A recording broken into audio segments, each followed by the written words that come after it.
Curselock LitRPG Curse Magic Adventure. By Left Right. Chapter 97, Report. What do you mean 3 kids killed Banks and Ori? The huntress heard a voice shout. She shifted slightly at the volume, shuffling into a tighter form to remain hidden. She couldn't see the speaker, but from the pure booming power oozing from his annoyed tone, she knew him to be quite the opponent. She'd have to be careful, she never expected a person of such caliber to be in such a seemingly random place. But maybe that was the point. Criminals, especially the infamous kind, tend to be either secretive or blatantly out in the open. Or at least that had been the huntress' experience. She stifled a shudder thinking about a previous case where a shady politician was running a kidnapping ring. More specifically, she thought about the pure unadulterated gall the man had. She was glad to be hunting a secretive criminal. There was less headache that way. But could she really call this secretive? She had found the poacher's camp almost as soon as she started looking. The trail up the mountain and through the snow was clear as day, something she honestly was not expecting. Usually there was a bit more tact from the criminal. But that was the problem with having hired or apprentice help. They leave trails no matter how many precautions were set up. From her hidden position, the huntress leaned a bit, activating a legacy ability that allowed her to see her focus easier. She peered through the walls of the low-ceiling cabin, past the dozens of pristine pelts, and through multiple mantles housing many different monster bust trophies. The man was obviously proficient in his craft. She recognized some of the stuffed monster heads as incredibly rare or incredibly dangerous. But that wasn't what she was looking for. She looked directly at the man in question, finding his angry posture telling. Broad shoulders. Thick neck. Plenty of scars on his heavy-set muscles. A W brand across his forehead. The huntress smiled. Things have changed. Now, if Isabel was a few decades younger and still floating the wake of her first few massive successful cases, she would have killed the witch from an ambush unprompted. The man would be dead and his lackeys would be on the floor hiding from a hail of arrows. She'd be reprimanded by the queen and docked pay, but her renown wouldn't tank. She let out a silent sigh. The Inquisitor's rules were put in place for a reason to lower the rate Inquisitors went rogue. It happened, she supposed. People like her, people with unimaginable power, get a taste for gold, drugs, or maybe even the thrill of the kill. It was a slippery slope, the path to becoming a witch, especially for those in her line of work. She'd been on her fair share of rogue hunts. She'd killed people she previously called comrades. She'd wanted to refuse orders, she'd wanted to tell the queen no, but it was the job she signed up for. It was the only job she'd ever known. On jobs in the past, she'd skirted the rules pretty significantly. Back when she was weaker. Where if she went rogue, killing her would have been simple. Now? Some of the Inquisitor's rules were more set in stone, specifically around killing unprompted. She felt she could talk her way out of trouble for killing the man before her. After all, he did create a blizzard above a town. Well, he didn't, obviously, but his lackey did. And she could bend that narrative to suit the kill. But if there was some overzealous Inquisitor looking to make a name for themselves, which there always was, then leaving such a troublesome mess could be problematic. While this route to a successful mission was longer and held more room for error, the headache of doing it by the book would outweigh the potential consequences. So, she waited. She watched. She prowled and stalked. She would go unnoticed, she would learn everything she could about the witch and set up a trap to isolate him from his poacher friends. And friends there were. From her vantage, Isabel counted nearly 50-odd personnel in the encampment surrounding the witch's cabin. Each was obviously attuned with their life as criminals in the mountains. The sheer number of monster parts being skinned or deboned was honestly astounding to the huntress. Although the live monsters being locked in cages were more pressing. She had to hand it to them, poachers were fast and efficient. Even if they were dealing with deadly beasts. Why yes sir, a female voice said to the witch. 3 young males intercepted Banks and Ori on Frostford's island while the huntress tuned the girl out. The report had been made to 3 different people at this point, each a bit higher on the totem pole than the last. She was starting to believe they weren't going to involve their leader. Although she supposed the report was quite interesting. 3 young men, assumed 20 to 22, killed 2 relatively rooted poachers while a blizzard stormed overhead. What was more interesting, was the small monster the 2 poachers had allegedly been chasing. What was even more interesting was the fact a dungeon entrance was found after tracking the deceased poachers to their place of rest. And the candle on top was that the dungeon was active.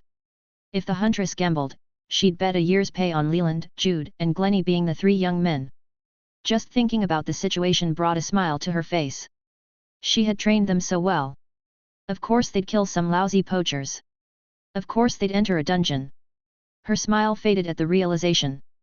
While she wasn't one to delve, she knew of those who did. And well, she disliked the type. Spending months, sometimes years, inside a dungeon was for the psychopathic adventurers of the world. Not for someone as prime and proper as a royal inquisitor. Were the boys going to come out anytime soon? She didn't know. Was the dungeon too tough for them to handle? She didn't know. It was, after all, a dungeon hidden deep within a remote island only accessible once a year during a small town's festival. Surely the boys wouldn't just die, right? She grumbled at that, shifting her weight and kicking some snow that had fallen on the toes of her boots. If the boys randomly died, after everything she had done for them, she'd hire the champion of the Lord of Healing to resurrect their ghosts and she'd personally excise them for wasting her time. The huntress refocused on the criminal's conversation when the leader said something a bit unexpected. If they entered the dungeon, they are as good as dead, the witch said. How do you know? A new voice asked. The final boss is a bear, a mighty bear. It's the beast that took my right eye. The last words were seething. Pain and resentment reached the huntress. She made a mental note, categorizing the witch's mental state and tics. The man was going to be hard to put down, she'd need every advantage she could gather. A blind eye was a good start, but she'd need to know plenty more if she was going to set a trap to get him alone. That's where Frostford's guardian spirit beast is from? A dungeon, the new voice asked. Correct, the witch spit. Why do you think I set up operations here? To eventually re-enter and repeatedly kill that monster for every trophy it has. The new voice snorted at that. My father always said you were passionate. Your father was a fool. And your brother, remember that when you insult him. Family is family. The huntress could practically feel the witch's eye roll. The man continued, right. Family is family. Well, nephew, I have a job for you. Kill the brats, the voice asked. That, and secure the dungeon entrance. I need a week to prepare. At that, the conversation started to dull. Details were hashed out by the leader and his nephew while the girl and her partner left the cabin. The huntress continued to listen but nothing of substance was said. Well, nothing that would help her. The witch was smart. He sent his lackeys to do his bidding while he stayed in the comforting anonymity of the mountain. He never left the cabin without a weapon, and he never turned his back on those he spoke to. The chance of a mutiny was low, even if the huntress started leaning on the lowly poachers. She supposed she had a week to fully come up with a plan. The leader, while important, was not what she needed to focus on. The nephew was currently gearing up for the trek down the mountain. She watched him, finding his appearance unassuming and frankly bland. The man would blend in well with the crowd, easily taking on the role of a young farmer. Yet, the huntress saw right through his game. She'd stared hardened killers and criminals down countless times before. She knew what hidden strength looked like. But the question was, just how much stronger is he than the boys? Did they have a chance if she didn't intervene? That was a tough call. One she thought about as she followed him back to Frostford. Chapter 98, Forest. Under the guise of a trickster moon, the dungeon transformed into a mystical wonderland. Tall trees stood against the dark night, highlighted from above like performers on a stage. The trees, naturally random as they were, acted as guardian statues protecting the final depths of the boy's journey. It was only through an unassuming cellar door behind King Everald's massive throne that the group entered what could only be described as the next task. First was the ice fields, then the ice castle, and now a twilight forest thick with glowing mushrooms and flickering fireflies. It was Gello and Jude who led the pack, the cub and young human dozens of steps ahead of Leland, Glennie, and Flo. They conversed quietly, Jude speaking jokes and words of encouragement to the saddened Gello. Yet none of the boys could keep up with their conversations when they entered the enchanted forest. The deeper they walked, the more magical the night became. Through the leaves and branches, illusionary pockets of mana danced. Some were dim, others as bright as a lantern, either way, the forest was alive and profound. They wandered along the snow-blanketed moss-covered ground, a simple pathway leading away from the exit into the castle. They passed the occasional mundane animal, rabbits, squirrels, speckled white doves, especially as they skirted around a babbling brook. The group stopped and watched a circle of fist-sized toads hop in and out of the water, each croaking in anticipation of the wispy manna overhead. All at once, the forest went silent, everything ceased, everything stilled. The fireflies went dim, the toads stopped their song, the gentle wind ended its assault on the leaves and branches. Then, like it wished to keep its secret, the moon disappeared from the sky, taking the darkness along with it. A heartbeat later, a glistening sun took its place. The fireflies took their cue, ending their strobing light show with a much-needed nap. The glowing mushrooms slowly fanned out, soaking in all the light they could. The birds, squirrels, and rabbits ran to their families, bringing back their nightly harvests. Worms, nuts, and berries respectively. Finally, the toads moved on, the colorful manna drifting between the trees having disappeared with the moon. In the manna's place, however, was the occasional fairy. They were about the size of a hummingbird, yet didn't steal nectar from flowers. They hovered within the leaves or around the mushrooms, tending to the forest like miniature gardeners attempting to prune their home in line with some bizarre standard. The boys couldn't figure it out. The fairies buzzed around the foliage with an agenda, one that looked like nothing more than random. The closest one carved into the bark of one of the tall trees, scratching away the layers until the tree looked broken and battered. It then meandered over to a set of weeds growing from the water's edge, yanking only the whitest blades before returning to the tree. It then smeared the weeds into the mangled portion of the tree. Finally, like a child painting a wall, the fairy snickered to itself, wandering off to create more mischief.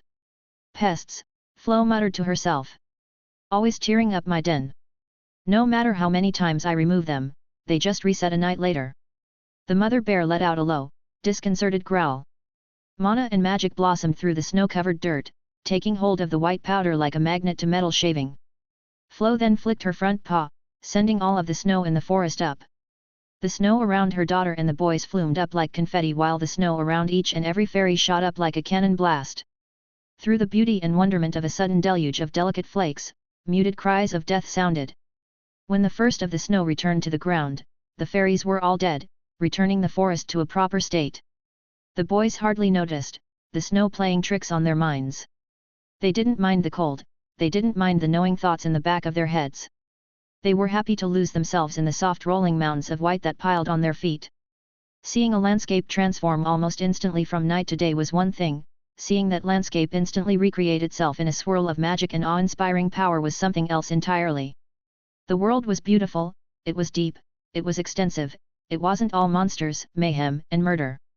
Shoutwell, the Onryos, Frostford, poachers, everything came back to the boys.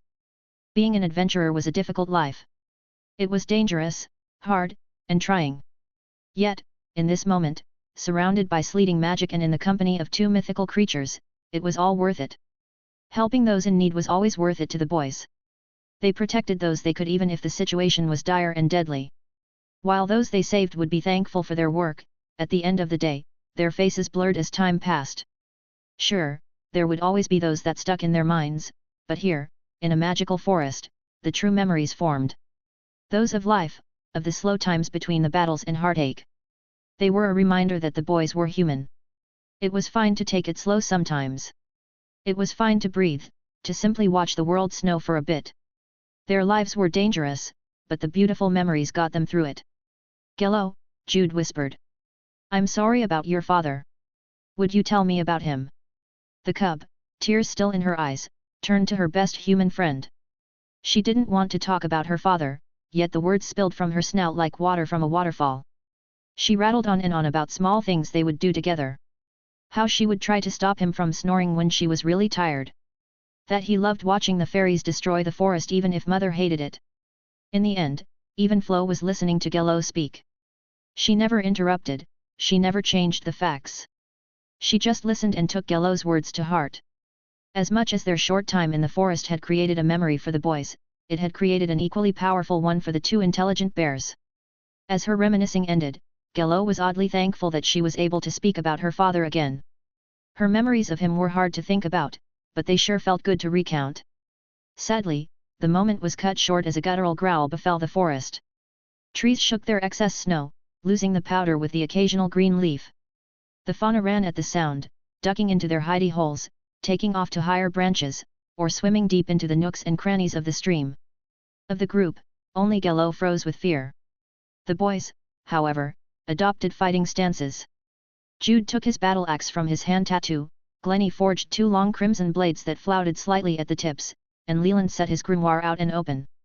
Flo, meanwhile, breathed deeply. Then, the ground began to rumble in a slowly speeding up rhythmic pattern. Soon the whole forest shuddered under the weight of distant steps, only for the dull galloping to boom against the silence. Trees began to fall with the sound, cracking under the unrelenting force that barreled toward the group. "Father," Gello whimpered as Flo stepped forward. The bear in question stormed through the maze of trees, finally allowing itself to be seen. Gello's father looked remarkably like her mother, besides a few slight details. While her mother's fur was fully incorporated with ice, her father's was only frosted over. Her neck and back were level and even while his were humped and enlarged. He only saw red while she looked on with sorrow and guilt. The snow around Gello's father flickered slightly, turning off blue. The flakes rose slightly, then, without any recourse or ceremony, Gello's father was gone. Glennie, who had the best eyesight out of the group besides Flo, briefly saw a streak of red before the snow shifted again. He blinked, finding only white and blue. Reeling back slightly, he looked to the others, finding pensive expressions. If the others saw the blood, they didn't mention it, so he didn't either. Silence reigned supreme in the forest as everyone came to terms with what just happened. Slowly the mundane animals exited safety and resumed their lives. The boys looked at Gello, who was staring off in the distance quivering slightly. Jude sat with her, petting her clean fur with slow soft swipes. Eventually Flo exhaled and said, "Gello, my love, how about you show our friends our den?" Gello perked up at the question before slowly nodding. She trudged through the snow and trees, leading the group. Day turned to night about an hour into their walk, bringing forth plenty of pockets of mana and glinting fireflies. Another hour later, night turned to day, bringing back the fairies which Flo promptly dispatched. All in all, the day-night cycle repeated 3 more times before the group arrived at a great sloped hill. "Welcome to our home," Gello said, never stopping her stride as she walked into the darkness of a cave. Chapter 99, Finding Happiness. Sitting within a wide cave overflowing with trinkets and magical items, Jude and Glennie snacked on some dried meat while Gello salivated silently in the corner. Everywhere they looked, enchanted weapons, armor, and plenty of shiny jewelry sat haphazardly on podiums of ice or thrown carelessly to the side. A chain whip sword made of a long vertebra? It was strung along the ceiling holding up strips of fabric like curtain rods. A golden crown that radiated an icy mist? It was almost falling off the side of a display podium. A vial of silver liquid with speckles of blue discord? Flo was laying on top of it and using it as a massage roller. How the mighty bear didn't break the small glass, Glennie didn't know. He chose not to think about it, rather setting his focus on watching Jude and Gello silently battle over the last remaining piece of jerky. The cub had eaten hers in a single bite, not realizing there was flavor and spices. Now she sulked, pleading to the boy's heartstrings while Jude teased her. "I think we should save it for Leland," Glennie suggested. Both the cub and berserker flicked their gazes to him. "No way," they both said at once. Glennie raised an eyebrow at this before glancing at Flo. The large bear had declined the jerky, stating that she had plenty of her winter bulk to lose before she started eating anything of value again. Instead Flo licked her paws and occasionally stole a hesitant look at her daughter. "Sorry, Leland," Glennie said, turning to his friend. "I guess even among friends, being unconscious is reason enough to lose your fair share of food." Jude and Gello paused at that, both slowly looking at Leland's sleeping form. He wasn't truly asleep, instead he was contacting the Lord of Water for a potential contract. Unfortunately for him, that didn't stop Gello from taking the lull in her and Jude's staring contest to strike. She shot from her corner, snatching the jerky bag. She didn't even stop to remove said jerky from the bag, instead gobbling the whole thing down. "Is that cumin?" she burped out. "I don't think so," Glennie said with an unamused face. "Hey, I've never had cumin so that makes sense I wouldn't know what it tastes like." Glennie blinked at the response. Jude laughed. "There's all sorts of food we humans eat. Most of it is ultra tasty, unless it's raw seafood. That's really slimy and gross." Gello pondered that. "I've had fish before. It wasn't slimy. I was thinking more about oysters or clams." "Oysters? Is that like an octopus?" "No, it's a mollusk." "What's?" Flo cleared her throat, interrupting.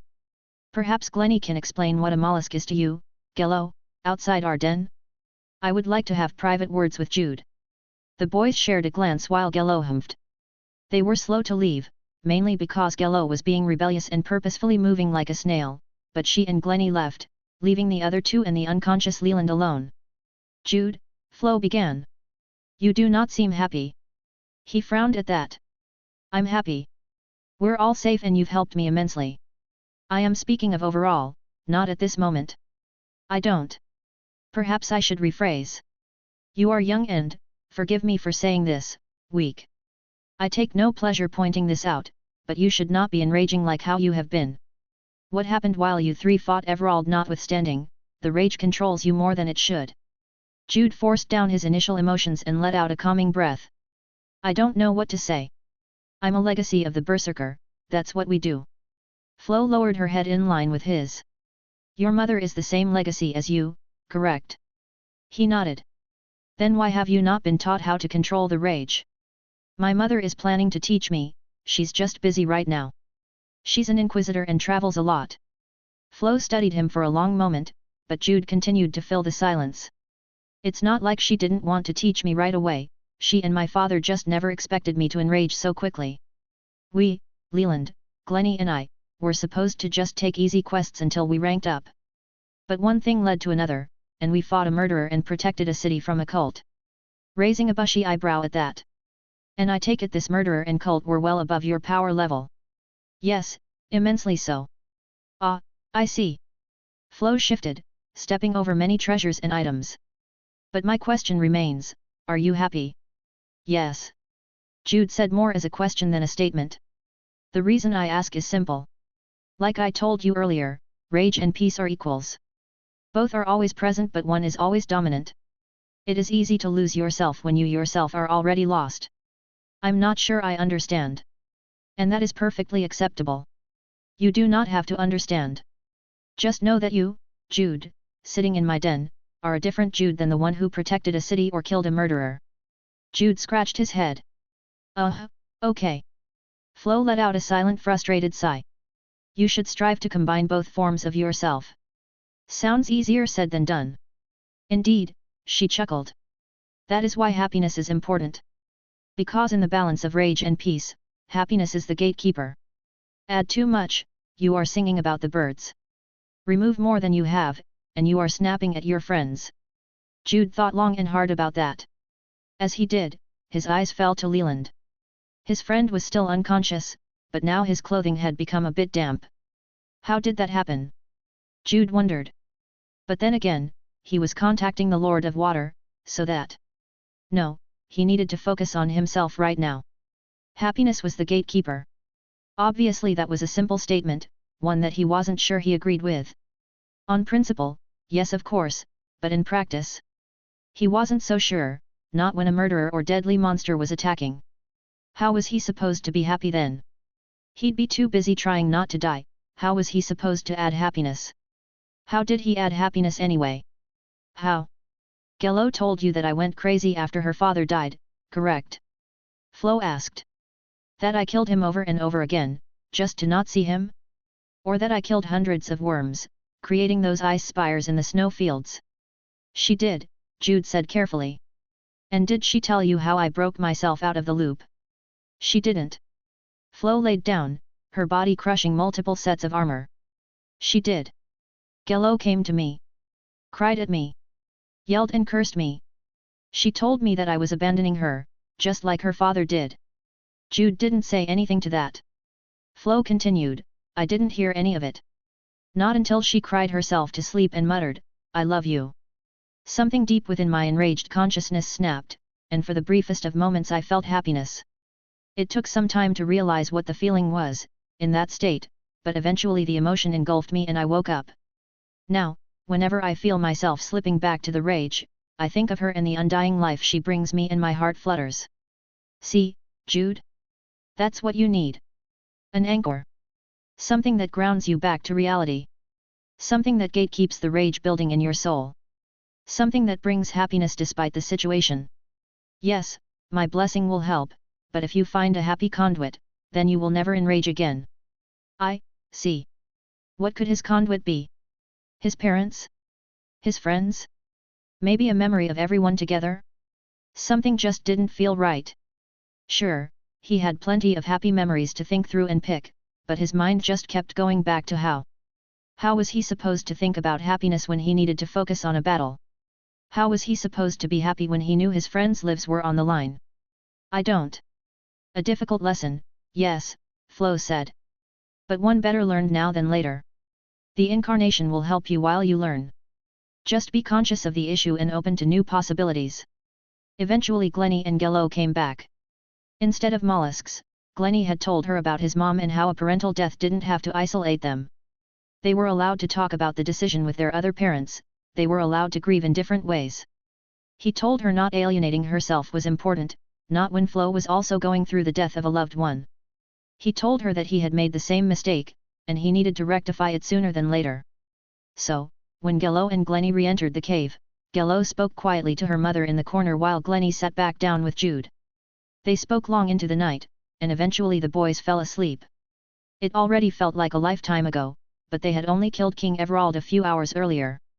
Sleep came easy, at least until Leland woke up gasping. "You okay there, Leels?" Jude asked. Yeah, he said, laying back with relief. "The Lord of Water, of course, lives in water. I felt like I was treading for hours before she gave me an air bubble to breathe in." "Sounds like you had an adventure," Glennie mused. "Got anything good out of it?" "I traded my life force water for the spell shield of water." "Life force water? Remember how I said the water I can make with a cantrip might have healing properties?" "Yeah." "Well, it does," Leland said with a broad smile. "Very little though. My whole canteen is only like a sixth of a low-quality healing potion." "And the Lord of Water wanted that to trade?" Jude asked. "Not quite. I have to show one of her followers how I make it.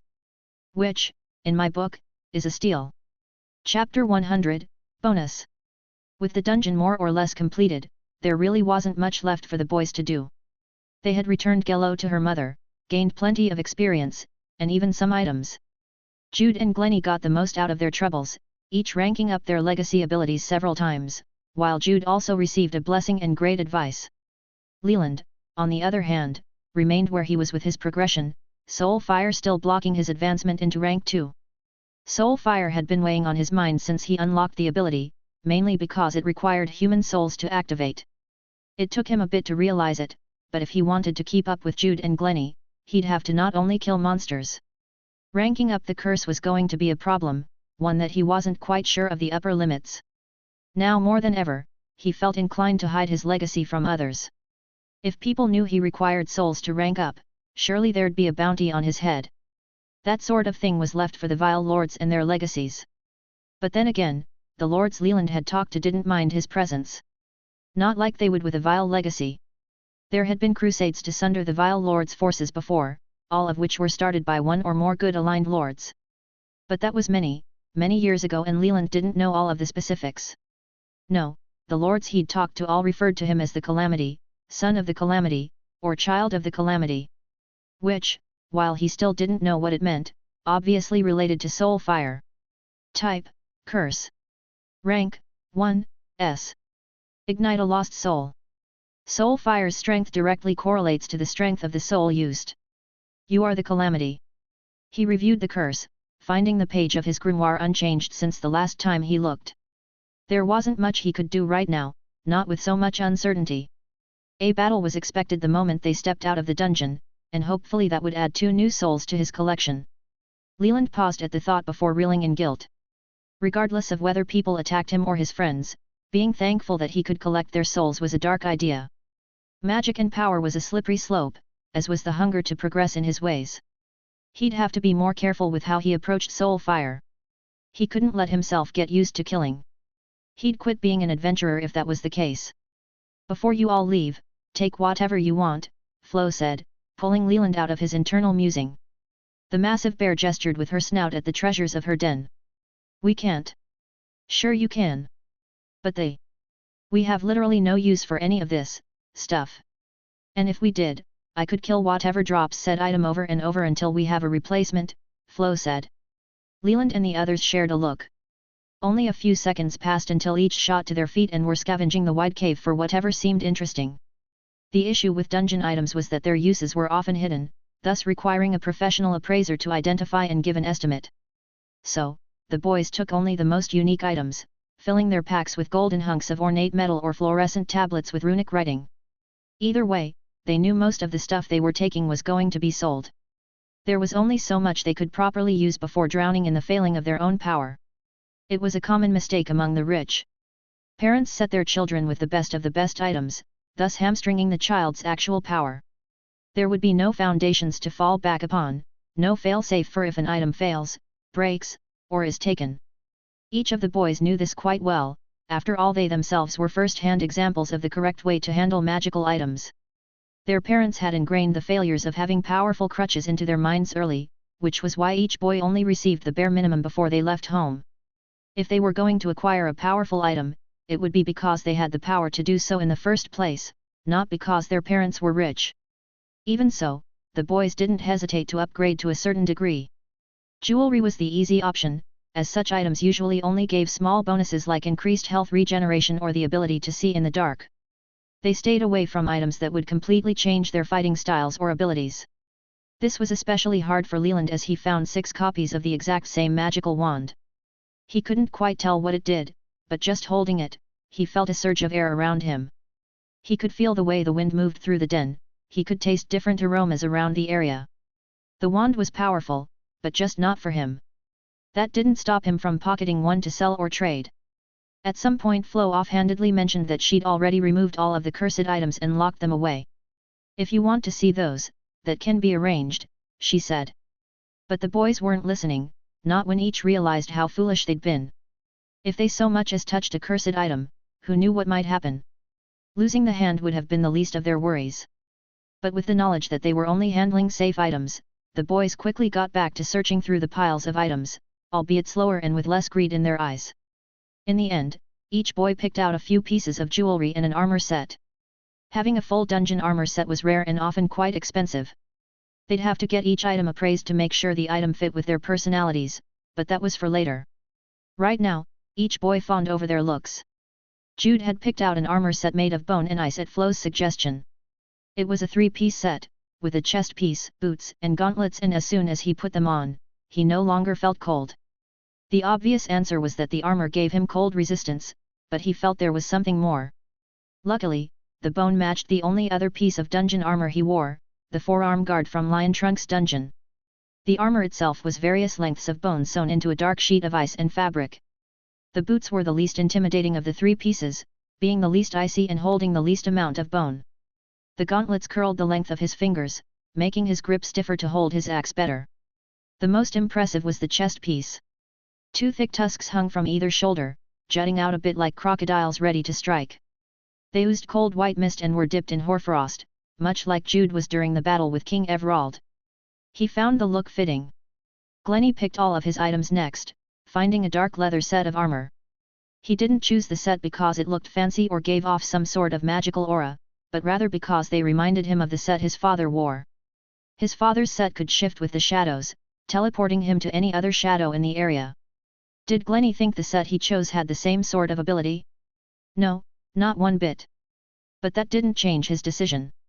He'd been thinking about his father a lot over the last month. It was about time he started being a better son. Leland's armor choice was the most obvious. While his previous set of robes were dark blue and were a gift from his parents, the enchanted effect of bonus mana regeneration simply didn't suit his legacy of the curse abilities. Instead he found a higher quality robe set with runic patterns stitched into the fabric and a matching wizard hat. All in all, he kept the same dark blue color but adopted a golden hem and pattern. The hat was wide, brimmed, and had a soft point at the top. He'd always wanted a wizard hat, not so much for the style sense or practical purpose, but because as soon as he'd accepted their first caravan quest, he realized just how overbearing the sun could be. At least now he'd have some shade if nothing else. Of course they each took jewelry trinkets, but those were easily kept in their bags until they were properly appraised.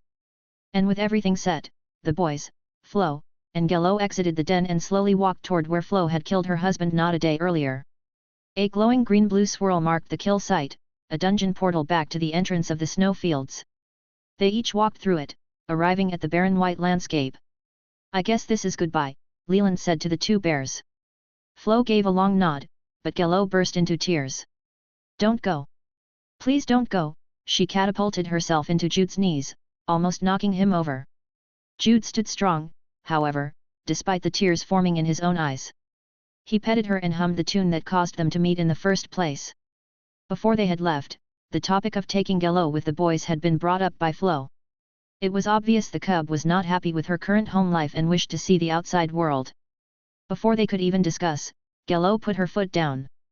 I'm not ready, she said simply. I was impatient and almost died. Without Jude and the others I would have. Indeed, child, Flo said with a gentle smile. I will teach you properly this time. No naps, no disparaging slumbers. When you leave home next time, it will be the last time. Mother. I am a dungeon's creation, I must remain near the core. You, however, are not, and can go anywhere you see fit. When it is time, you will leave here and never return. Not to this prison. Again, Gello cried herself to sleep in her mother's clutches. Their private conversations had warmed the two ice bears, and now they were inseparable. Mother and daughter, as it should be. Jude, Flo had said once she was sure Gello was asleep. If something happens to me, and I am reset, We will take her in, Jude interrupted. But that's not going to happen, right? Flo gave a soft smile. I will not. Not until I deem myself ready to leave this loop and destroy this dungeon once and for all. Not until she is ready to live on her own. Thank you three for being her first friends. The boys each wiped a tear from their eyes, just like they did currently in front of the dungeon's exit. Come find me when you are ready, Jude whispered to Gello. She nodded and backpedaled to her mother's side. One by one the boys stepped through the dungeon exit, back into the glowing mushroom-lit cavern. They had adopted battle stances instantly, but they were only met with empty silence. Hey, I guess they didn't want to fight us, Leland said. Chapter 101, Drip. The boys stood around the glowing mushroom cave slightly put off. Despite not wanting to battle, they had prepared quite a bit. Leland even had his blue fire flare out and ignited. I guess that's that, he said, cancelling the weapon's magical effect. Glennie took a few steps toward the cave's entrance. I'll scout ahead a bit. Maybe they are waiting outside. Glennie turned invisible and rushed ahead, only small ripples in the reflective pool of water at their feet giving any evidence he left. Nodding along, Leland reignited his flare and wandered to the exit tunnel with Jude. By the time the ripples settled, Glennie returned visible. Nothing. Blizzard is gone as well. Maybe we scared them away. Jude suggested. Killing half of their people is as good as any reason to leave. Leland supposed that was true, they did, after all, take the poacher corpses into the dungeon with them. If their friends showed up looking for them and only found a few splatters of blood and a dungeon entrance, they might be hesitant to attack since the enemy was still unknown. Either way, we have some harvesting to do, Leland said, setting down his pack. He quickly pulled out an empty sack and a few herbalism knives. The others groaned but accepted their task. There was a patristic magical staff on the line after all. They worked fast and haphazardly, ruining a few of the glowing mushrooms or a chuck of radiating moss in the process. They didn't discuss it, but it was obvious that the threat of an enemy attack was still high. Losing a few herbs to pick up the pace was worth it in their eyes. As they were packing up the full sacks, Jude said, I miss Gello already. Glennie had to agree. He and the cub didn't talk much one-on-one, but it was quite apparent she was well-natured and respectful. I do as well, but she's where she needs to be. Leland glanced up at that. You know, I've still got plenty of that magical letter paper back at the inn. You want a piece? Pausing mid-step, Glennie tried his best to hide his face. Yeah, I'd like that. The trio headed up and out, finding a dark cool night. Well, cool was very much subjective to them. They had no doubt the actual temperature was below freezing, but after coming out of a snow and ice-themed dungeon, the ambient air felt rather pleasant. Except for Jude, he didn't feel a lick of cold, his armor acting like a thermal coat. So, Leland mused, anyone remember where that dock is? To the boys, 3.5 days had passed. To the real world, only 36 hours. If their calculations were correct, the next morning would mark the end of the herbalism competition. Or we could search the island for more herbs. They shared a three-way look.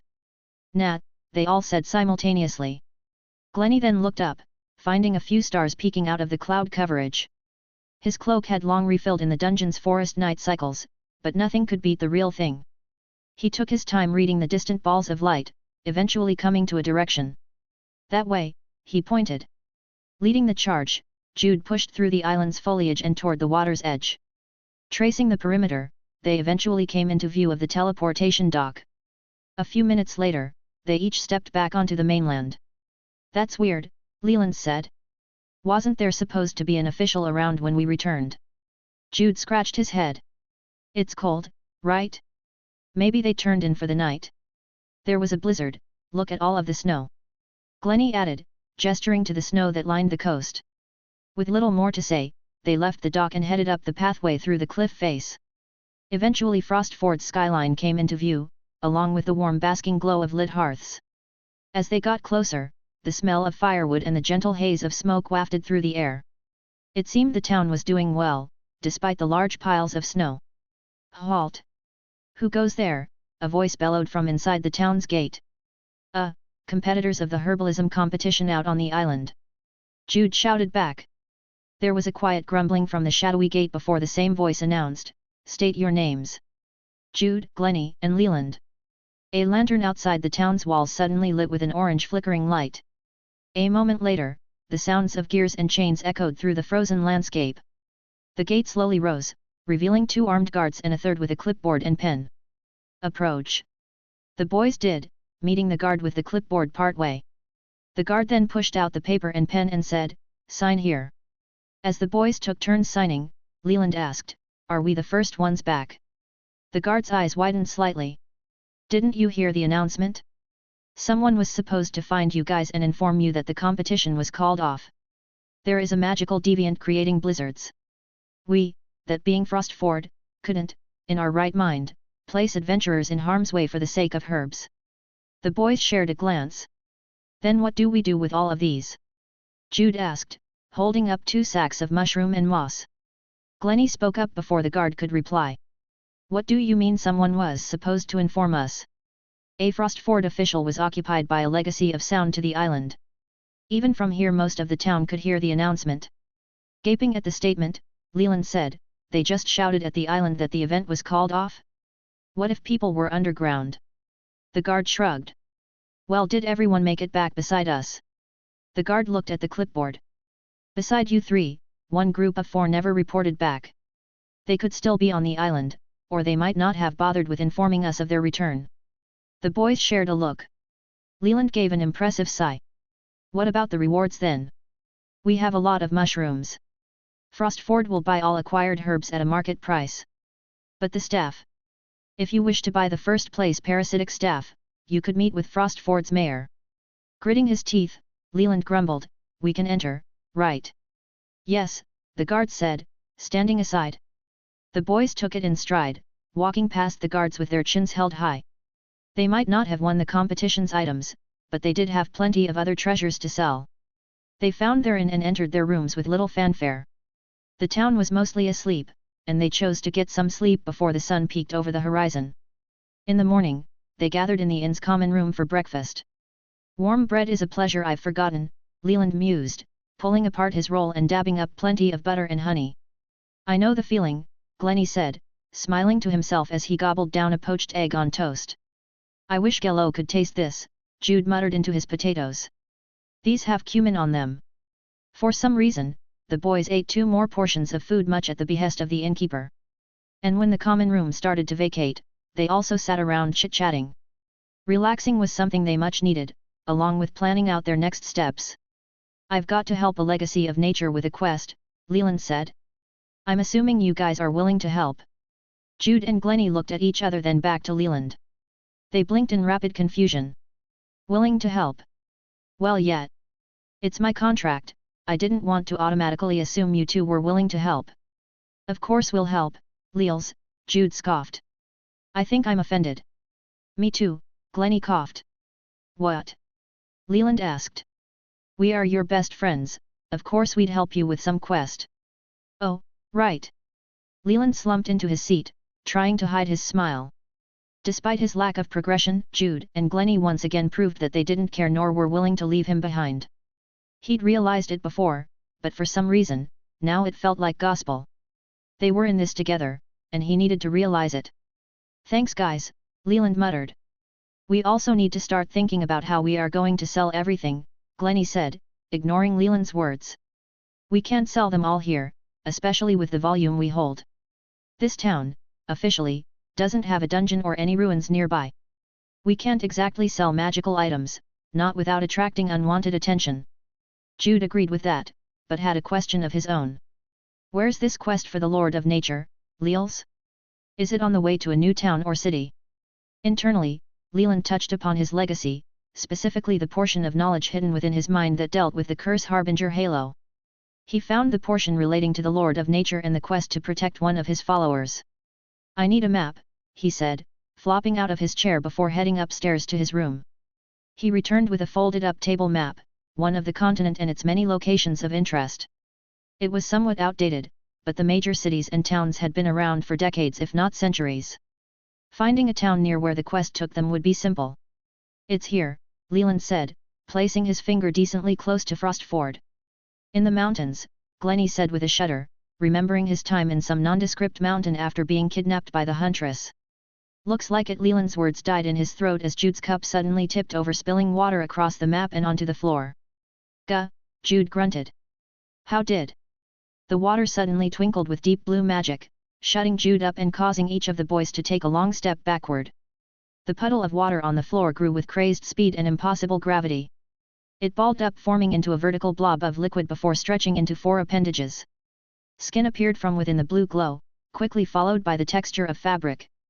Eventually a face formed, and a man stepped from the mass of water with a splash. "Are you Leland Silver?" the man asked Jude. Jude, for what it was worth, only gaped a little before pointing at Leland. The man turned. "My apologies. Traveling such a distance in such a way loses some precision. I should have appeared through that cup." He pointed to Leland's cup of water. "Anyway, my lord says you have something to show me." Leland nodded and picked up Jude's empty cup. Slowly, with mana and life force, he created a bead of water along the tip of his finger. The drop fell into the cup and he held it out to the man. The man took the cup, stuck his finger into it, swiveled around the single drop of liquid, then tasted his finger. "I see," he muttered before suddenly bursting into a wave of water. As the boys cleared the water from their eyes and wrung out their hair, the water in question silently pooled together and drifted toward the door. One of the few remaining patrons in the inn hobbled to her feet and opened the door. The water floated outside where it popped. The patron returned to her table, and gulped down the rest of her drink as she muttered something about irresponsible mages. "That was weird," Glennie said. Jude nodded along, but Leland said, "Want to go test out my new contract spell, Shield of Water?" An impish grin appeared on Jude's face. "As long as I get to throw pebbles at you." Chapter 102, Reasons to Leave. A small stone flew through the air before hitting and bouncing off Leland's face. His reactions were slow, and he threw up his arms to block Late. He tried to maintain some level of dignity, forcing the awkward movement into that of a deep stretch. "Ah," he purred, hoping that Jude and Glennie didn't question him. Jude, who threw the rock, squinted suspiciously. He threw another one. It hit Leland in the face, again. "Stop that," he uttered. "I thought you wanted to practice your reflexes." "No, I wanted to test out Shield of Water. Which I haven't even cast yet." Jude rolled his eyes and signaled to hurry up. The boys were still in Frostford but were somewhat hesitant to stay much longer. They stood in a small courtyard behind the local adventuring guild. Designated as a training area, the space was one of the few in the town that allowed for open use of magic and abilities. However, even with the rules stating that they were clearly allowed to be there, the town's guards patrolled by every few minutes and questioned them. It was starting to get tedious, and Leland assumed it would only get worse when he actually started casting spells. With a sigh, Leland pulled his grimoire out of his hand tattoo, noting that the fresh ink circle around the crow was still wiggling a bit. The new magical tattoo had progressively slowed down in forming whatever it was going to depict. At this point, unless he was specifically looking, Leland didn't outright notice it was still moving. If he inspected the design after a few hours, there would be noticeable differences, mostly in the intercept runic patterns running the length of the circle. But that was for future Leland to figure out. For now, he flipped the page of his grimoire to his newest contract. His meeting with the Lord of Water was rather uneventful, at least, it was after the Lord showed up and allowed him to breathe underwater. He shuddered at how weak his muscles felt after treading water for so long. I need to go on a run or something, he thought as a violet halo formed above his head. Palm pressed into the contracts page, mana and life force bled to life all around Leland. Quickly the pull of the spell rendered his life force incompatible and began to redouble its efforts on his mana. Soon a spring of water swirled around his outstretched hand, creating a horizontal umbrella of clear rapids. Faster and faster the water spun, growing in size and hardness before completing. Leland felt the shift in his mind, his legacy telling him the spell was complete. His breath caught at that, his mana reserve suddenly dipping unlike ever before. While expected, the effects were still troublesome. As a legacy of curses, Leland's life force was used in tandem with his mana. He had grown used to the untiring effect, even with a spell like Touch of Regeneration in his arsenal. This spell takes a bit out of me to cast, but once it's up and running, it doesn't require much mana, Leland said to his friends. Jude and Glennie stalked around him, inspecting the spell in its entirety. The spell was exactly as its name implied, a shield. It hovered just beyond Leland's outstretched hand and rapidly spun, creating a tapered circular barrier that expanded enough to protect his head and chest. It was decently transparent, but for some reason Leland couldn't be seen through the water. Can we throw rocks now? Jude asked, his hands filled with different sizes of stones. Leland let out a sigh. Go ahead. Glennie jumped at the offer, taking a rock from Jude and throwing it decently hard at the shield. The rock collided with the water and was swiftly deflected into the ground. Jude threw the next one a bit harder. Again the rock pinged off with a wet splash. They threw rocks one at a time, each time with more power than the last. Eventually Glennie conceded defeat and stepped back to allow Jude to really let loose. The berserker wound up and launched rock after rock. At first Leland didn't even notice the rocks were hitting the shield, but once Jude started to tap into his legacy's additive strength, things started to take a turn. Each rock felt like they were fired from a cannon and he could feel the shield cracking under the force. Luckily, the water never stopped flowing, and would quickly repair any and all damage at the cost of mana. Eventually Leland had to stop.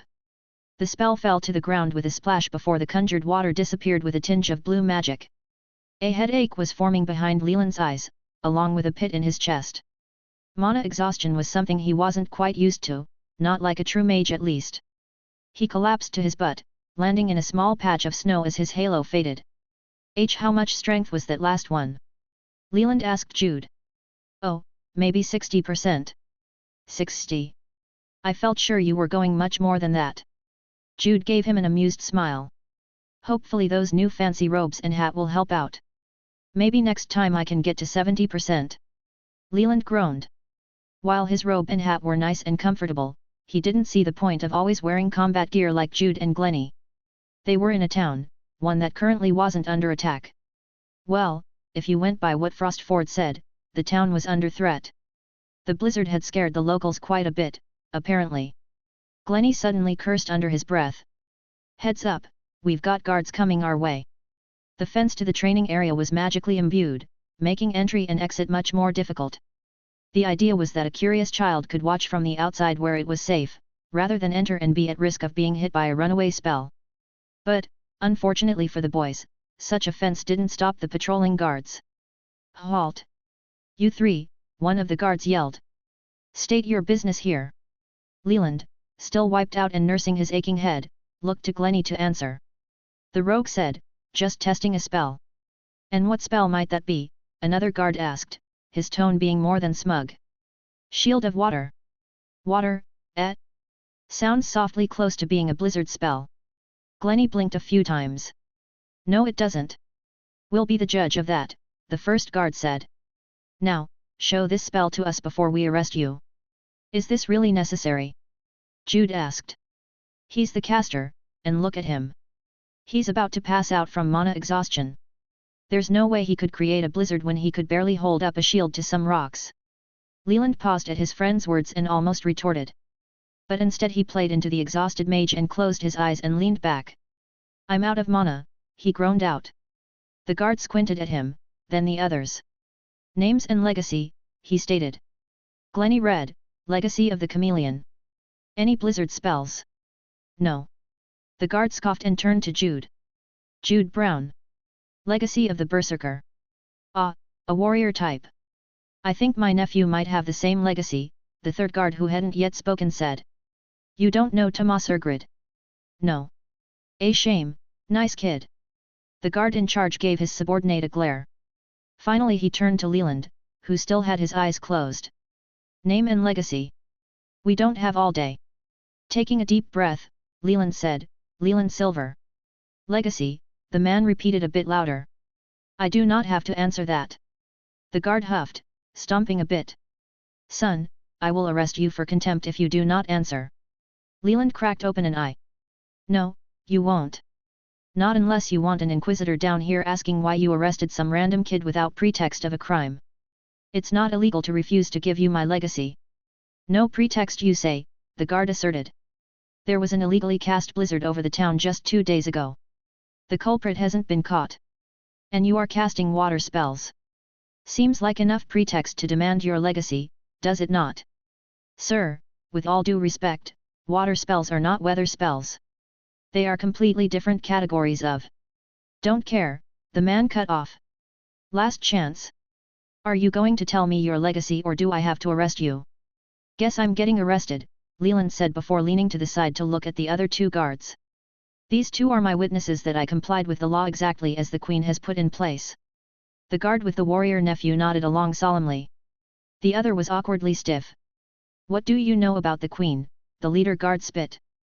Well, quite a bit actually, Leland said before adding. My parents say she's a stickler for the rules. Won't even let her children bend them. I'm sure she'll be informed of this. Truthfully, he didn't know much about the Queen. Most everything his parents had told him about the woman was well known and documented. True details of her life were heavily guarded, and those sworn to protect her wouldn't break such rules for the sake of telling their children fun stories. He did know that his parents, and Jude, and Glennie's for that matter, had more than a simple business relationship with the Queen. They were friends, something that had been forged after years of service. Although, if he was arrested, Leland did surmise his parents would tell the Queen. Not so much so that she could do something to this random guard in this random town, but because his parents would find it humorous. The stiff guard's face then scrunched. What did you say your last names were? Red, Brown, and Silver, Glennie supplied. Sarge, the guard leaned into his superior's ear. Those are the names of royal inquisitors. Leland sighed and stood, making sure to hide his tattoo. He hated using the name of his parents to get out of his messes. So, instead of letting the conversation progress into uncharted waters, he decided to lie. My name is Leland Silver, I am a legacy of water. I am out of mana, but if you want to wait around for a few hours for my reserves to replenish, I'm willing to demonstrate my shield of water spell. Hours, the head guard echoed. Indeed. The spell requires all of my mana to cast, I am after all only a rank 1 mage. Sarge, the stiff guard warned. The man gave Leland an unamused look. See? Was that so hard? You should listen to your betters. Some respect would do you well. Of course sir, I apologize, Leland said, stealing a glance at the stiff guard. It seemed like he wanted to leave the conversation just as quickly as Leland did. The guards left at that, passing through the guild building rather than dealing with the magical fence. Once they disappeared inside, Leland spoke up.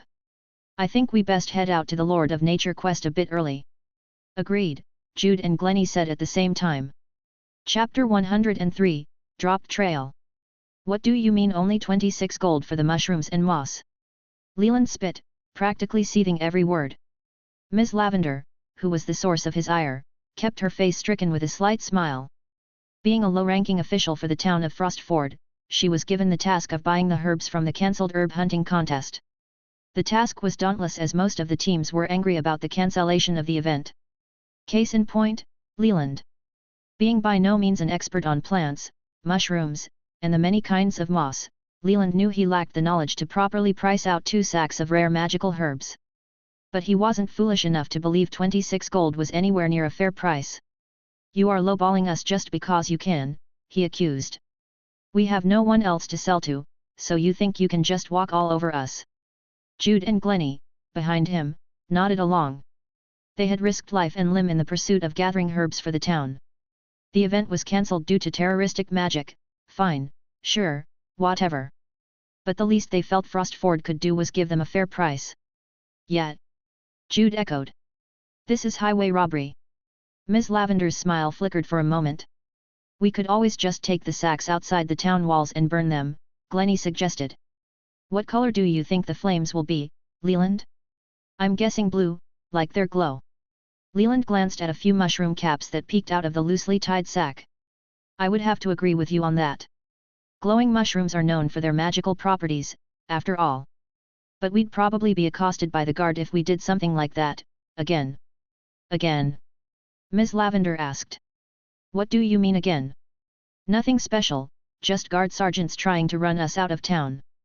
That shouldn't be the case. Mayor Frostlung never ordered. Glennie coughed. We are getting away from the problem at hand. We wish to leave this town. The festival has ended early along with the sole event we came for. We have plenty of mushrooms and moss and we want the parasitic staff in trade for them. Not gold. Pursuing her lips, Ms. Lavender eyed the two sacks before shaking her head. While I admit that your supply of mushrooms is in need, there simply isn't enough to buy the staff outright. But it was the first place prize. Do you really believe that we would not have taken first place? Leland asked. Undoubtedly. But unfortunately that hardly matters. To give you the staff now, would be far from worth it on our end. The contest was supposed to bring in 50 sacks of various herbs. Not 2 with only mushrooms and moss. We have margins to meet. That's ridiculous. That's business. And bureaucracy. Leland and Glennie scoffed at her words, but Jude muttered, Flo and Gello would have given us the staff. All eyes went to him. Flo? Gello? Ms. Lavender asked. No one important, Leland quickly filled in before seeing Jude's hurt face. No one important to you, I mean. The town official let out an annoyed sigh. Look, I apologize for what happened to the event. But such is life. You have no need for these sacks, but Frostford does. We can buy them off of you, or not your choice. Leland looked at Glennie, who gave him a shrug. 50 gold for both. Ms. Lavender scratched some math out onto a piece of paper. That is doable. Do we have a deal? Leland stretched out his hand, and the two shook. Ms. Lavender walked into the back of the town hall before returning with a small coin purse. The boys took it without much fanfare, asking where the local bank was. After a long and slow line at the bank, each boy had 16 more gold to their name plus a little spending change. Immediately after, they ate lunch at their inn before changing into their gear. Donned in their new armor sets, bags stuffed to the brim with treasures and magical items, and a new goal in mind, they exited the town. They went the long way, giving the island just off the coast one last look. Goodbye Gello, Jude said to the open air. Until we meet again. Leland and Glennie didn't say any words, but the sentiment reached them both. Within the hour, they were on the road heading toward the nearest mountain talking about how they were glad they came to the town for the festival despite the competition not working out. Isabel was currently smiling. It was an action she rarely did and with much disdain. But when the situation called for it, how could she, the huntress, not use every tool in her arsenal? Still, her face was beginning to hurt and her mind was beginning to wonder. Hours she had put up with mindless conversation, gossip, and fake jokes behind fake masks. Small talk was not her purview. She was speaking with two, a young man and a woman much too old for him. They drawled on and on about some type of plum wine, and how they were the only vintners in the area. Well, if you discounted the Parchient family. They were not true vintners, not like the couple Isabel was currently speaking with. Does the type of barrel change the final taste? She asked, mentally tuning out the answer. She really didn't care about the subtle taste differences between oak and maple. What she did care about, however, was a man eating his dinner at the bar not 10 paces away. The inn was small and warm, a friendly place for many happy patrons. No one had any idea they were in proximity to a soon-to-be murderer. Well, Isabel guessed they already were in proximity to a murderer. She'd taken her fair share of lives, and there was always the possibility the man at the bar had already killed, just not enough to become a witch. But she was watching, she was waiting. If he killed someone before her very eyes, he'd become a witch on the spot. That special Lord Y action was somewhat of a hidden nuance to her rank and position as Inquisitor. It wasn't so much that she did the Lord's jobs for them, but rather her eyes were always focused while the Lord's weren't so much. But that wouldn't happen. Not while she was watching. The man in question was so unbelievably bland, Isabel almost lost him when they entered the city. With no discernible markings, over-the-top hairstyle, or self-important clothing style, the man just looked like a nobody. Honestly, if she didn't hear a witch give the man directions to kill 3 kids, she'd not believe he was angling to do anything bad. Which was, quite frankly, odd. The man sipped on some soup, speaking to no one nor being spoken to. No one, besides Isabel of course, even looked at him. It was almost like he was. The huntress' heart skipped a beat. As her table companions continued on about proper climates for aging wine, Isabel focused on a legacy ability. It was a subtle ability, one that properly defined her as a legacy of the hunt. There was no showing of massive amounts of mana, no wash of wind followed by a blast of sharpened air, not even a glint in her eyes. There was only her and her prey. The world, to the huntress, brightened. Her senses doubled, her mind enhanced. She saw everything and nothing, she fully became the predator. She saw the man, sitting quietly at the bar eating soup. She saw him raise his glass, take a sip, she saw him bend and warp. She saw the mana controlling him, she saw the ethereal and invisible tether connected to him. She cursed, a puppet. Under her breath, so quietly those at her table couldn't hear, she uttered, "Legacy of marionette." But where? When? Isabel was sure she was following the witch's uncle when they exited the poacher encampment. She knew, without a doubt, that the man she was stalking was human when they entered the town's wall. When did he make the switch? She asked herself, she berated herself. Stupid, stupid, stupid. She was too busy internally complaining about small talk to even notice the doll sitting at the bar. How much time had she lost? Every minute counted against a vile lord. Her legacy ability ended, and the world returned to monotone. Instantly she was on her feet. Those at her table yelped in surprise, but the huntress didn't care. She rushed past them out the inn's door and into the street. Behind her, napkins and tablecloths kicked up and spun around the room. Tables shook, glasses cracked, meals were ruined. Then her legacy ability was back on. When? She screamed internally. When did I lose him? A platter of memories came back. She followed a safe distance down the mountain. She stayed back when he talked to a wagoner and his daughter. She waited in line to enter the town a few people behind him, where he had bumped carelessly into a young man about the same height and weight as him. Isabel cursed again. There, right there, was when he made the shift. He attacked his marker, he set his talons into the young man. But that also meant. She cursed again and returned to the inn. Her entrance was met with angry patrons and an even angry innkeeper. She ignored them, hustling to the bar where an inconspicuous man sat sipping his drink and soup. The man didn't react when the huntress gripped the back of his shirt. He didn't react when her hand glowed golden yellow. He didn't react when she shoved her fist into his stomach. She felt around in there, yanking out a ball of misty green magic. She cursed a third time when the man's eyes rolled to the back of his head and he slumped over. His face then changed, morphing and contorting back to the young man she remembered from earlier that day, not the prey she had been following. But why? She then asked herself, thinking back, her mind still spinning with enhanced thought. Where did the nephew go? Why did he feel the need to make a puppet? Did she tip him off somehow? Again her mind found her time standing in line to enter the town. But instead of focusing on her mark, something in the background caught her eye just before he bumped into the innocent young man. She cursed again, this time loud enough to wake the neighborhood. She replayed the memory again and again, finding 3 young men, boys really, exiting the town as she and the nephew were waiting in line. They were wearing new and shiny armor and gear, their bags were fully packed, and they were heading off toward the island. But then they doubled back, heading toward the mountains. 3 boys, 1 mage, 1 rogue, 1 warrior, talking about the herbalism competition. She had ignored them, at the time, because the mage had a flare attached to his belt. She didn't think they were her boys. Leland, you idiot, she screamed in her mind. Isabel launched out of the inn, her speed fully unleashed. 2 days. 2 days she'd been following around a puppet and talking about wine and daisies. She could make up the time, she knew. Chapter 104, Sheep. 5 days into their journey up the mountain, the boys entered a small shepherding village. Honestly, it was hard to quantify the sparse buildings as a village, but a small sign on the dirt road leading in promptly declared it as such. Woolly Village, a name fitting for the amount of sheep roaming the open area. The high altitude didn't seem to affect the local herds like it did the boys.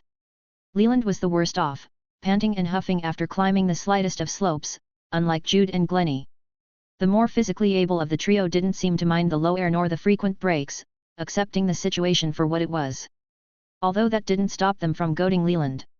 Phrases like mages are weak and you can't take another break, your mana can't be that low, were thrown around lightheartedly, especially in the more barren sections of their ascent. Leland accepted them all, creating his own taunts for later usage. He did have a few in-the-moment quips that were received with ooze and gasps from the friend not targeted. All of the rambunctiousness ended when they first came into view of Woolly Village. A wavy sea of white, grey, and black mixed well into the blanket snow and patches of chewed-over grass. Sheep, full winter coat and all, meandered around, eating what they could or moved just to move. Shepherds were out as well, young and old, each keeping their crooks behind the mass of animals. And what a mass they were! Huge beasts, fluffy yet muscular. Being much smaller than Flo, the sheep were nowhere close to the largest animals the boys had seen in the past week, but still. They were enthralled watching the buffalo-sized furballs move around. Their gawking attracted the attention of a nearby elderly shepherd and a shepherd in training. The child waved her hand, her miniature crook stuck stiff into the snow. The elder mimicked the same gesture, but when he slammed his stick into the ground, a dull thud echoed across the area. Instantly the sheep turned to him, even the rams who looked less than impressed. The old man nodded toward the boys and all of the sheep turned to look. A moment later, the animals went back to grazing or stretching their legs. The old man signaled for the boys to approach, and they did, cautiously. The rams eyed them suspiciously, huffing like a bull when Jude got too near and you. I thought animals like you, teased Leland, the short break giving him enough of his lungs back. Jude flicked his head over, staring at his friend like Leland had just set his house on fire. That's not funny. Glennie burst out laughing. They continued closer to the old man and child, the little girl copying the elder's mannerisms. Both stood tall, crook embedded into the ground, and arms crossed expectantly. A gentle but tired smile ran along the man's face, one that tied well into his protective persona. He was the master here and not just of sheep. Welcome to Woolly, the man said. What brings you out this far? Leland spoke for the group. A quest for the Lord of Nature. The man reeled back slightly. A quest from a lord, truly. Even the little girl seemed impressed. Leland waved his hands. No, sorry. A legacy of the Lord of Nature. Sorry, I didn't mean to insinuate anything. Jude and Glennie quickly glanced at one another, silently making sure each other realized the cover story. While direct quests from lords weren't unknown, they weren't exactly common either. That was especially true for quests given to individuals not part of their legacies. Those individuals were often highly renowned, and not 3 young adults. Which, in turn, made keeping secret that they were actually on a direct quest from the Lord of Nature all the more important. Leland, who felt foolish at the slip-up, continued, there should be a cave or hole around here with a crystalline scorpion infestation. The little girl let out a shrill eek, causing a wave of sheep to turn their heads. A few rams huffed. I know the place, the man said. 3 of you might not be enough. It's a big nest. There will be 4, actually. We are meeting a legacy of nature there. Ah, that's good. Lost a few sheep from the scorpion's venom. We have to move our fencing around and train the rams to be on the lookout. Jude's eyes heightened at that. Train, you say? Could the sheep, perhaps, be trained to allow me to pet them? With that asked, the man and the child, who was introduced as his granddaughter, set their focus on getting the rams to allow Jude near their herd. It took several minutes, and plenty of giggles from Leland and Glennie, but eventually the berserker was petting one of the massive sheep. So soft, he muttered in awe.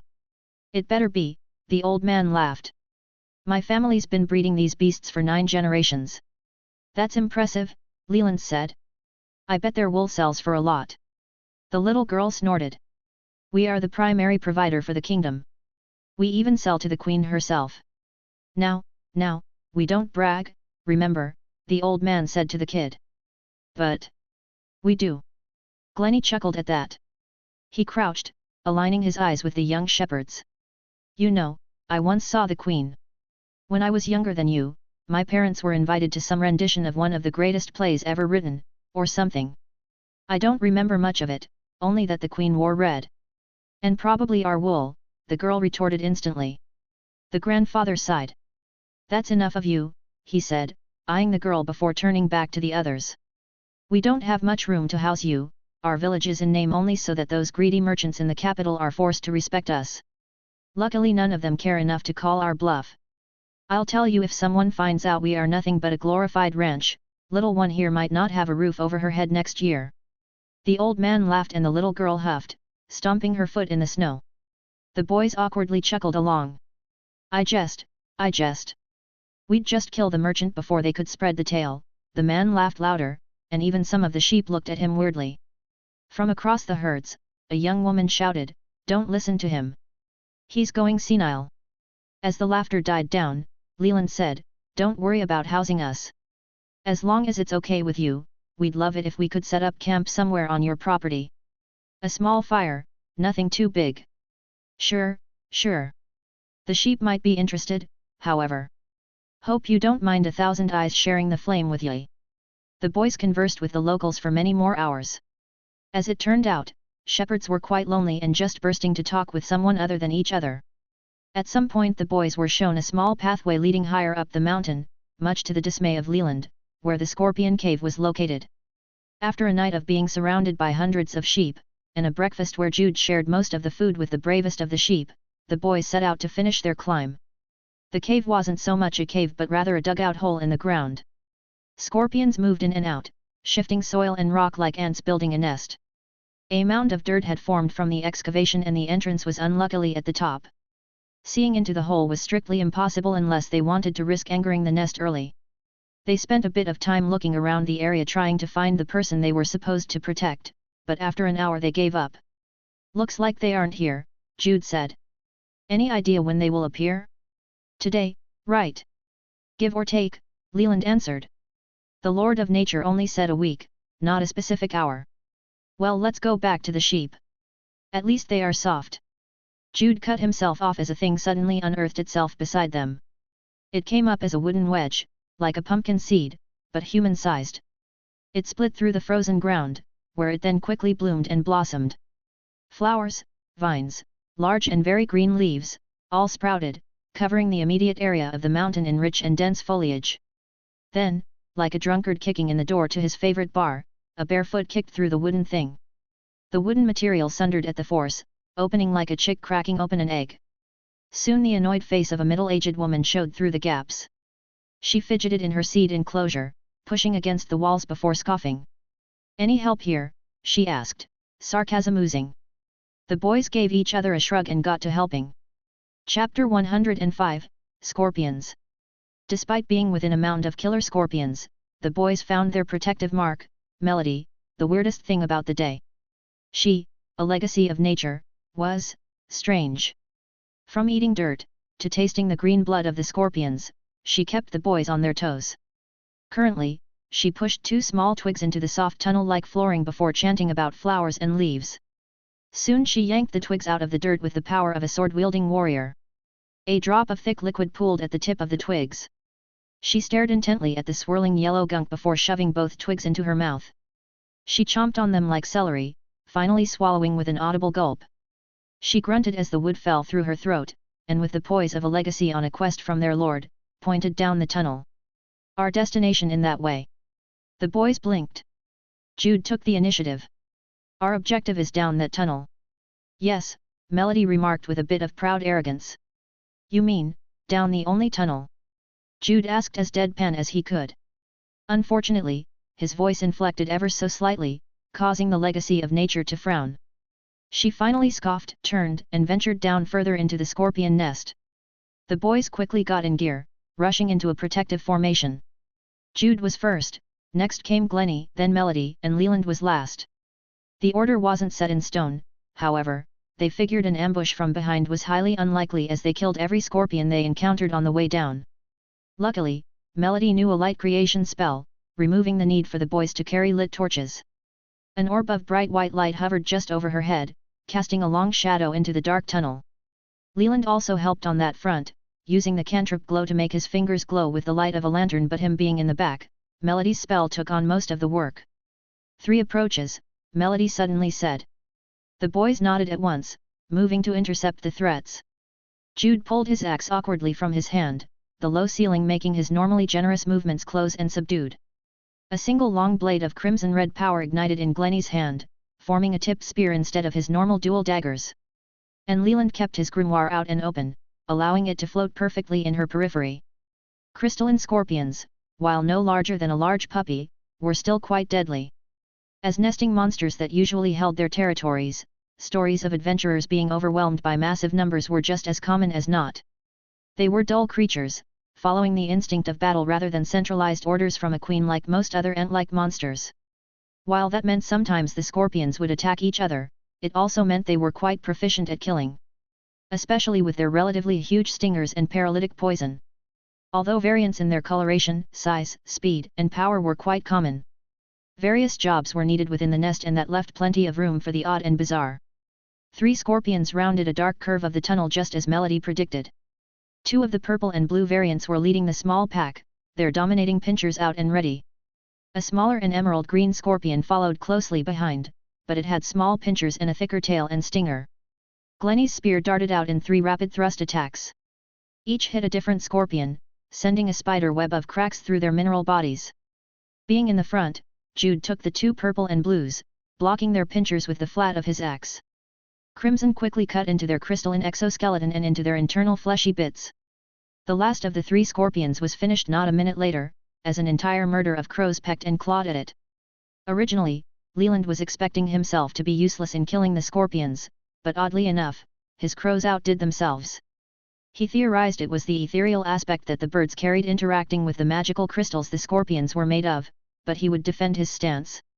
For all he knew the crows just really hated scorpions, so they worked double time to kill the monsters. This was especially critical after his curse fracture failed to do anything against the first scorpion they encountered. While expected because scorpions don't have bones, Leland couldn't help but sigh at the time. He was glad he had his flail, even if he kept burning himself with it. Do you think the green ones specialize in venom? Glennie asked, poking at the dead scorpion with his spear.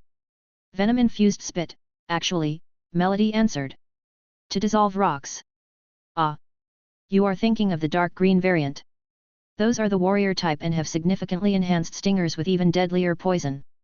Jude shrugged at the statement. So purple and blue push dirt around. Light green breaks up rocks, and dark green kills things. Yes, more or less, Melody said. Alrighty then. Jude put away his axe and kept going. They battled through the tunnel, never fighting a group of scorpions more than 6 at a time. Eventually the tunnel split and Melody repeated her twig-tasting ritual, directing the group in the proper way. Hours went by as they progressed slowly downward. Apparently, the Lord of Nature wanted the nest cleansed from something that the scorpions had inadvertently brought into the depths of their home. Melody was less than forthcoming with just what the item was, but Leland was able to conclude it was something alien to the local ecosystem and probably magical in nature. At some point, Melody stopped the group and pulled out an artificed compass. Jude made some snide remarks about needing to know which way was north while underground, but quickly changed his tune when the compass started to produce sound. It clicked and ticked, much like a pocket watch, but loud and with authority. The sound echoed against the tunnel walls, calling to all enemies that lurked in the shadows. Melody tilted her head at whatever it was she was reading from the compass, before turning to the path ahead. 14 approach. 6 from behind, as well. Glennie was the first to curse, conjuring a spear as Jude removed his axe from his hand. Leland pressed his palm into his grimoire, summoning a violet ring about his head.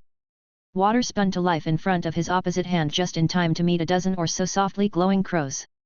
Sending the crows to intercept the scorpions coming in from behind, he set his feet and leaned into his shield of water. He watched through the somewhat clear swirls of magical water, 4 purple and blue scorpions, a light green and a silver-yellow scorpion bound through the dark. Crows met crystal as the scorpions slammed into the protective water. Behind him Jude and Glennie accepted the call to arms, slaughtering any scorpion that dared come near them. Meanwhile, Melody stared at her compass before twisting her head up as if she was looking through the ground to the surface. One approaches, she said, her eyes locked on something high above the group. Unfortunately, the boys didn't catch the warning and instead fought on. He came upon a small village just as his lord said he would. Activating a legacy ability, his only non-lethal one, he scryed the initial land looking for his targets. The massive sheep made it difficult, their casual grazing covered all tracks and most of the evidence he was looking for. Occasionally he'd find something human, but either the impression would be too deep or sized differently. Memorizing was always one of his strengths, which in times like this, was critical. He knew each of the boys' footprints down to the very morsel of leather their soles were made of. He'd been following them for days through the snow, after giving their handler the slip, that was. Which in and of itself was curious.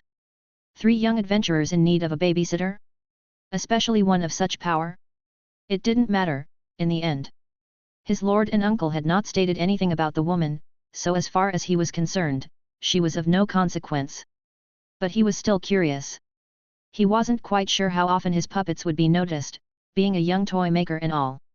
But if the woman's power level was anything to go off of, then he figured he'd mostly go unmolested while carrying out his lord's will.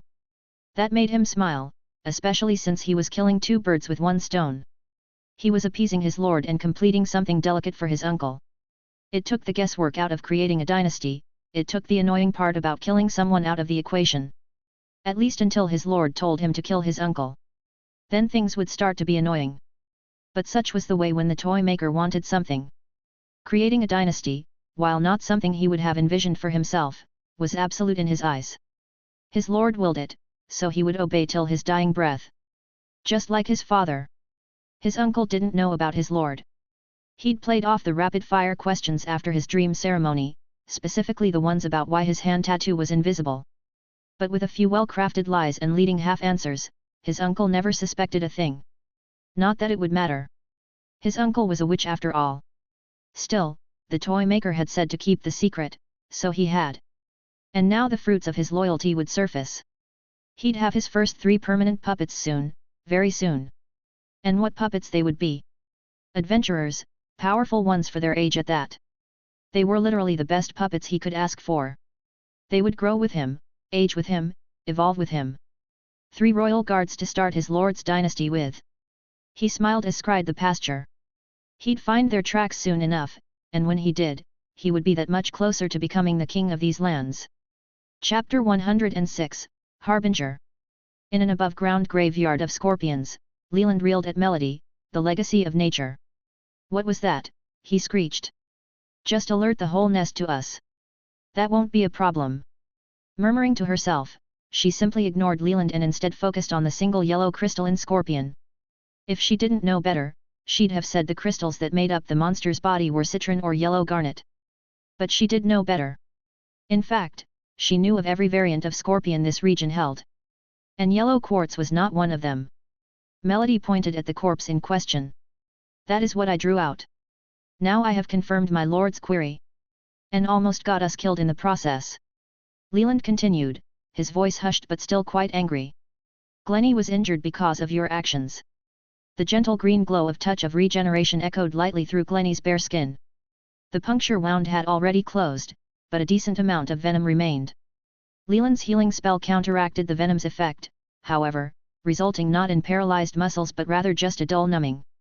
Melody blinked slowly at Leland, obviously uncaring. "Next time I will inform you of my doings before I do them." Leland could strangle this woman, but a subtle head shake from Glennie cut his irritation like a slice of bread. The battle honestly went great, except that Glennie had been hit by a stinger. There was something to say about trusting one another to the point of covering each other in the heat of battle, which each boy did without question. "What's with the yellow one?" Jude asked. Melody craned her neck from looking at the ceiling to the darkness of the tunnel ahead and then to Jude. "An enemy approaches. It is far, but more powerful than what we have faced so far. I suggest we complete our tasks before the inevitable battle." Leland swallowed down a snarky retort. "What about the yellow crystals? Why is that special? Evidence of a plague? Or corruption, depending on who you ask in my lord's enclave." The group got moving, deeper into the tunnels. Glennie asked, "Corruption of what?" "Scorpions." "Yes, although the monsters of this nest are only a precursor of what is to come. That is, if we do not remove the seed of corruption before the ecosystem falls. And this seed, you think you can remove it?" "Yes," Melody answered plainly. "What is it we are actually looking for?" Leland asked. "A seed." Pushing his teeth together, stifling a growl, he continued, what does this seed look like? A lighthouse. Jude was the only one not fully annoyed by the odd legacy of nature. How does a lighthouse get into a scorpion nest? Aren't those, like, huge? The scorpions most likely did not know what they dragged into their home, Melody said. These scorpions must be rather strong if they can move an entire lighthouse underground, Glennie spat. Melody turned on the rogue, looking at him like he was an idiot. It is not a real lighthouse. Don't be absurd.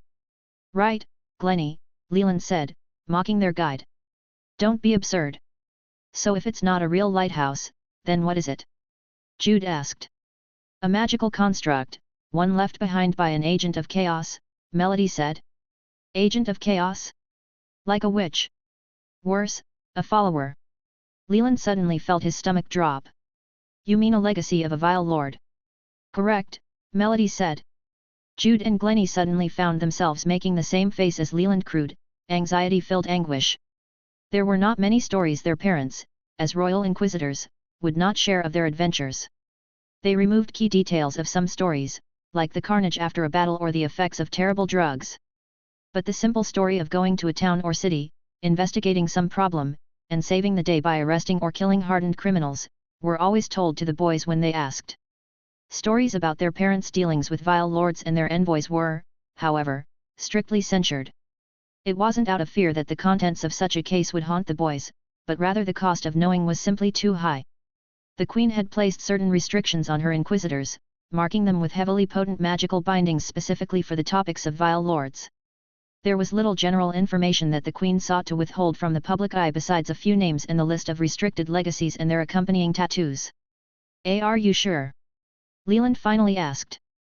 Yes, the yellow crystal was corruption from the Lucent Lord, otherwise known as the Light Architect, Glennie supplied. Correct, Melody affirmed. Leland stumbled on his next step. But why does the Light Architect want this place? He can't be hurting for wool, can he? A lord's wool goes far beyond that of a simple wool farm, Melody said with a slight smile. No, the Lucent Lord has no care for the land itself, but rather bringing more of his minions into this dimension. The yellow scorpion is the first generation of an agent of chaos, yes. A harbinger, as they are properly called. Leland went still at the title. His curse, Harbinger Halo, did that have something to do with chaos? Did that make him an agent for the Lord of Curses? Just what? Quiet! Melody suddenly screamed through her teeth. Nobody move. The group had just turned the corner of a branching tunnel and stopped just before a sudden drop-off. Looking down, the soft freshly moved soil stopped and hard stone began. The chittering movement of dozens of scorpions blazed in the low light, moving through the opening like people at a crowded market. But whereas humans don't crawl over each other, the scorpions did everything in their power to not touch the floor. Melody sent her glowing orb slightly closer in, illuminating the area enough to see the slight yellow glint of a pool of magical liquid. Yellow water dripped from further down the hole, trickling in like a dammed creek made of lava. The scorpions actively fought each other not to stand in the liquid. The weaker ones screeched with horrible hisses and deathly calls, the yellow liquid searing their exoskeletons while the corruption slowly made its way into their mind and bodies. That's horrible, Leland whispered. Indeed, Melody said, pulling out her compass. And exactly why I was tasked with coming here. Are we ready to bask in the glory of defending this land from the poison of a vile lord? Leland, Jude said, taking up arms. This quest might not have been worth a simple healing spell. Leland dipped his head in agreement. Isabel had not felt her heart pumping this fast in years. She moved through the mountains at her top speed, rushing along the gravel paths in wide strides. She chased a set of tracks, a set that had been hastily covered up. With her legacy abilities, however, she was able to follow her senses. 4 sets, each different depths, sizes, and distances from one another. She recognized the 3 oldest tracks, those she had been following for months at this point. But the new set was her true target. If she came upon the nephew before meeting the boys, she'd kill him before anyone knew. That was the protocol for a vile legacy, even if the person in question wasn't a witch yet. The boys were too young to be in this situation, she decided. They'd most likely fight a few harbingers in their lifetimes, but not yet. Not if they didn't have to. Luckily the legacies of the toy maker were weak physically. They were creatures of mischief and malice, tricksters that sent their puppets to do their bidding. Cowards, in other words. Double luckily, the huntress trusted Leland, the smart and cynical one, to see through the trick. Or that was what she told herself. In all honesty, she hadn't seen through the nephew's puppet. Not until it was too late, at least. But still, there could only be hope on a cold, frozen mountain. She'd survived this long due to similar lines of thought, they were how she'd become who she was. After the deaths of her family, after the deaths of all those she cared about, hope was the only thing that kept her going. Hope in the darkest of cities, hope in the soon-to-be leaders of the world, hope in the next generation of inquisitors, hope in 3 young men. That, and the unbridled need to take revenge on the criminal scum who took her D. The huntress' thoughts swayed her, causing her to miss a simple step. She never slowed, however, her body reacting to her momentary hesitation with raw guilt. Emotions were a powerful thing, sometimes even taking on physical form. Her missed step was fixed with palpable correction. It was only a hint, only a glance into the future of the next step in her power, the next legacy ranks. She would not fall here, she would not slow here, she would not stop here. A strong mantra, but one that was every bit as complex as it was simple. Chapter 107, Lighthouse. The boy stared at Melody's creation with uncertainty and unease. She had scraped away a bit of dirt with her fingernail and put a small green seed into the impression. From there, she muttered an incantation and sent threads of mana from her bare feet into the seed. A moment later, a single leaf had grown from a tiny stem. All aboard, Melody said, creating the hesitance the boys felt. You want us to get in that? Leland asked, circling the leaf. The leaf had grown in a U shape, thick and fibrous like malleable wood. It was the size of a set of double doors, enough room lengthwise to hold the 3 boys and Melody. It was a boat, that much was apparent. But besides the general shape, that's where the comparisons ended. Most boats, especially the ones around the local waters, were non-magical. Melody's leaf boat was the opposite. Its hull was glowing brilliant green, something which Leland supposed was for integrity and protection. Whatever the spell was, Leland recognized a summoning spell for what it was. While the catalyst was a seed rather than an edged circle, the outcome was wholly what he had come to know as a summoning. That was, unless Melody had the power, talent, and finesse to create the leaf boat with just pure nature magic manipulation, something which he did not expect. No shame to Melody, but Leland didn't even think his mother could create an elemental manipulation construct like how the leaf boat was formed. Which, in all honesty, kindled something deep within his heart. Magic was epic. The simple thought bolstered Leland's spine and courage. He straightened his back, lifted his chin, and truly digested what was happening before him. From the leaf boat to the nest of vile Lord corrupted scorpions, there was some dangerous, and impressive, magic involved. And that got him fired up for what his newly acquired hand tattoo would do. He glanced at the incredibly slowly moving circle of ink around his legacy crow and smiled. Yes, Melody said to his original question. Magic was epic and all, but Leland was going to be careful. Still being hesitant to follow a complete stranger's order, he begrudgingly clambered into the leaf boat ready to spring to action. The others followed suit, and soon everyone was standing in the green summoning. With a whistle, Melody commanded the stale air of the nesting tunnels to awaken. Starting as a gentle breeze against a brick wall of people, the air began to rapidly roar past everyone, eventually shifting the leaf boat. Only the legacy of nature kept her legs, the boys suddenly finding themselves falling on top of one another. As soon as they regained their footing, the boat finally caught against the wind and set sail. Magic was epic, but at that moment Leland found himself wide-eyed and internally screaming as they sailed into the hole where the scorpion horde lay. They went fast and hard, dipping nearly straight down through the stone tunnels and landing with a gnarly splash of yellow liquid. Almost instantly, the scorpions turned and moved to attack the invaders. All notions of fighting one another were thrown away as the nest was in danger. The scorpions weren't a hive mind, but with the light architect's corruption, they might as well have been. Melody, during all of this, never lost her sea legs. She held onto the leaf's petiole like a nautical rudder, controlling the group's movement with power words and quick hand movements. 39 Approach, she announced with a certain degree of malicious joy. Leland didn't have any time, nor mental capacity, to think about their guide and her oddities. Instead he, Jude, and Glennie all took up arms. Jude stood at the bow, his axe hoisted over his shoulder and a smile on his face. Again, Leland didn't think about his friend's weirdness, instead glancing at Glennie. In one hand, Glennie held a familiar crimson spear, in the other, a malformed circle shield. Sweat was forming along his cheeks and forehead, but as the first scorpion breached from under the yellow liquid, attacking the leaf boat, his struggles of forging something other than a straight weapon already paid off. The scorpion collided with the crimson shield, rebounding off like a fish trying to jump out of a tank. Glennie then thrust with his spear, stabbing the creature. A shrill screech escaped its monstrous body, along with a sun-yellow blaze of light. Leland and the others grunted at the sight, snapping their eyes closed. The light was gone as soon as it arrived, along with the troubled call of plenty more enemies. Urging his grimoire to the correct page, Leland slammed his palm into the contract with the Lord of Magic, gaining a small potency boon to his curses. A whistle escaped his lips next, along with the call for his flock to attack. Crows dived through the nest without care for the yellow liquid, their ethereal bodies acting as a vaccine to the vile lord's corruption. Each bird took a separate target, charging the scorpions with razor-sharp talons out and ready. The horde of enemies were battered down, the crows doing everything in their power to slow the assault. Melody suddenly shouted something, her voice shrouded with raw magic and mana. The leaf boat lurched, rising as the wind picked up like a dolphin leaping through the waves. The group sailed over the horde, landing on the far side of the nest with another splash. Crows attacked a few straggling scorpions, spreading through the crystal-like armor with fury and ferocity. Melody didn't wait around, however, and commanded the leaf to move to each individual battle one after another. Jude and Glennie assisted Leland's birds when they neared, dispatching the monsters rather simply. And just like that, the group found their path to success. Crows would lock down a few scorpions, Melody would maneuver around the slowly dwindling horde, and Jude and Glennie would pick off what they could. It took 30 minutes, but eventually the nest was butchered and the group was only met with silence.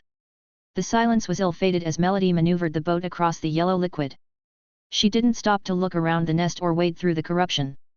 She knew exactly where she was going, deeper, into the desolation.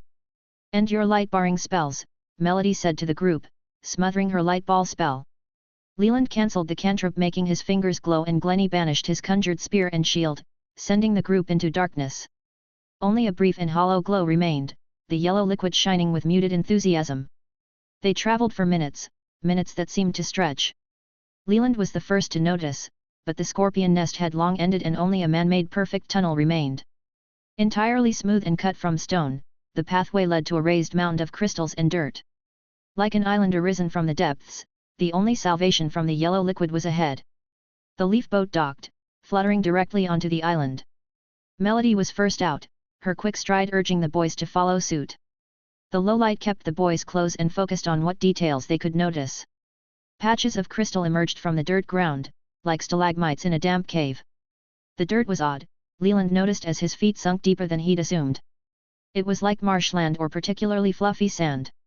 He had to focus on each step, so as not to lose his balance, something he noted Jude and Glennie did not suffer from. Melody stopped abruptly. The boys mimicked the movement. Before the legacy of nature was a black stone monolith a few feet taller than Jude. It had golden-edged cracks, ones in specific patterns and stripes. It radiated corrupted energy, like the yellow liquid set around the group, but with authority and tenure. It had been down here a while, filling the surroundings with its seed and call. It was the source, the catalyst of harbingers. The runic language was obvious, but like the scroll and subsequent tattoo dungeon reward from killing King Everald, Leland had no clue what any of the symbols were. He was sure, without a doubt, that it was the same language now on the back of his hand. He tried not to think about the implications of such a thing, instead focusing on Melody. "This is the lighthouse," she said. "Be ready for battle when I destroy it." "How many scorpions can we expect?" Glennie asked, stepping back and waiting to create new weapons. Melody stuck her hand deep into her pocket, far deeper than the pocket actually went.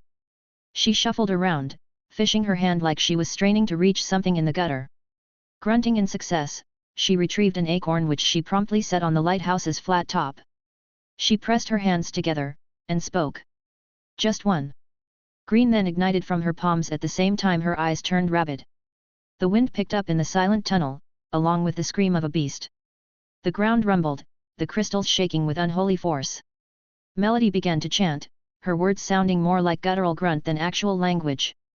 Power still flowed, however, gathering until her eyes began to bleed. Leland watched red drip from their guide, and suddenly he had a horrid sense of vertigo. His mind connected something he'd been missing and he felt like his eyes had been opened for the first time. As Melody shoved her blazing palms at the lighthouse, Leland truly looked at her. Who was she? Why was she the one that was tasked with investigating a vile lord's work? Why had the Lord of Nature sent him to assist her? She was obviously well above his rank, maybe even the huntress. Melody was, after all, on a quest for her lord and his battle with the forces of evil. The ground continued to shake as she kept her hands on the monolith. The acorn atop the construct began to wildly grow, creating roots, vines, flowers, plants, and even trees at an astonishing rate.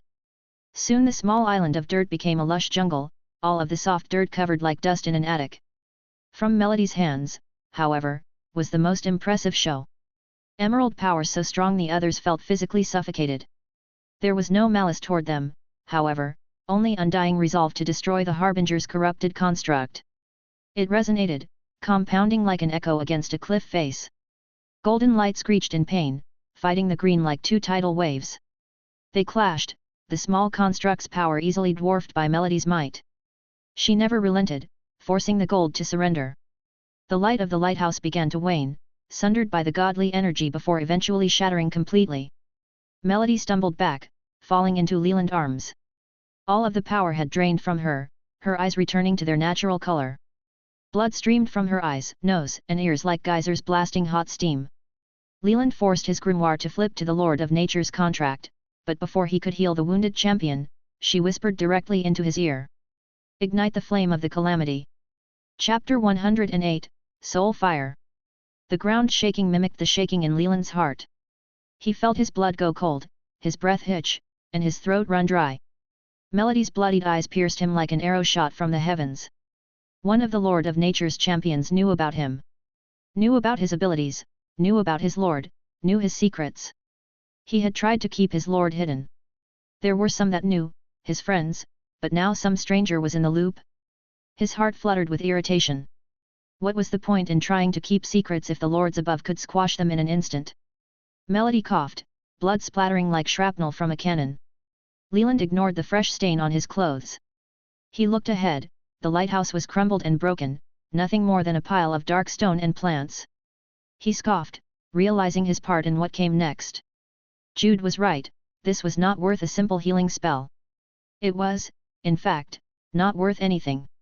Not when it came to secrets and danger, not when it came with being used as a pawn. This quest was supposed to be a simple protection quest. Now it was the starting shot in an endless war against the vulgar lords and their harbingers. Leland scoffed again, this time with a subdued introspection. He needed to be more careful, he needed to vet the lords he was making contracts with. He was not to be used again. He was not to be blindsided by something far, far above him. Especially if Jude and Glennie were involved. The shaking continued as the strength left Melody.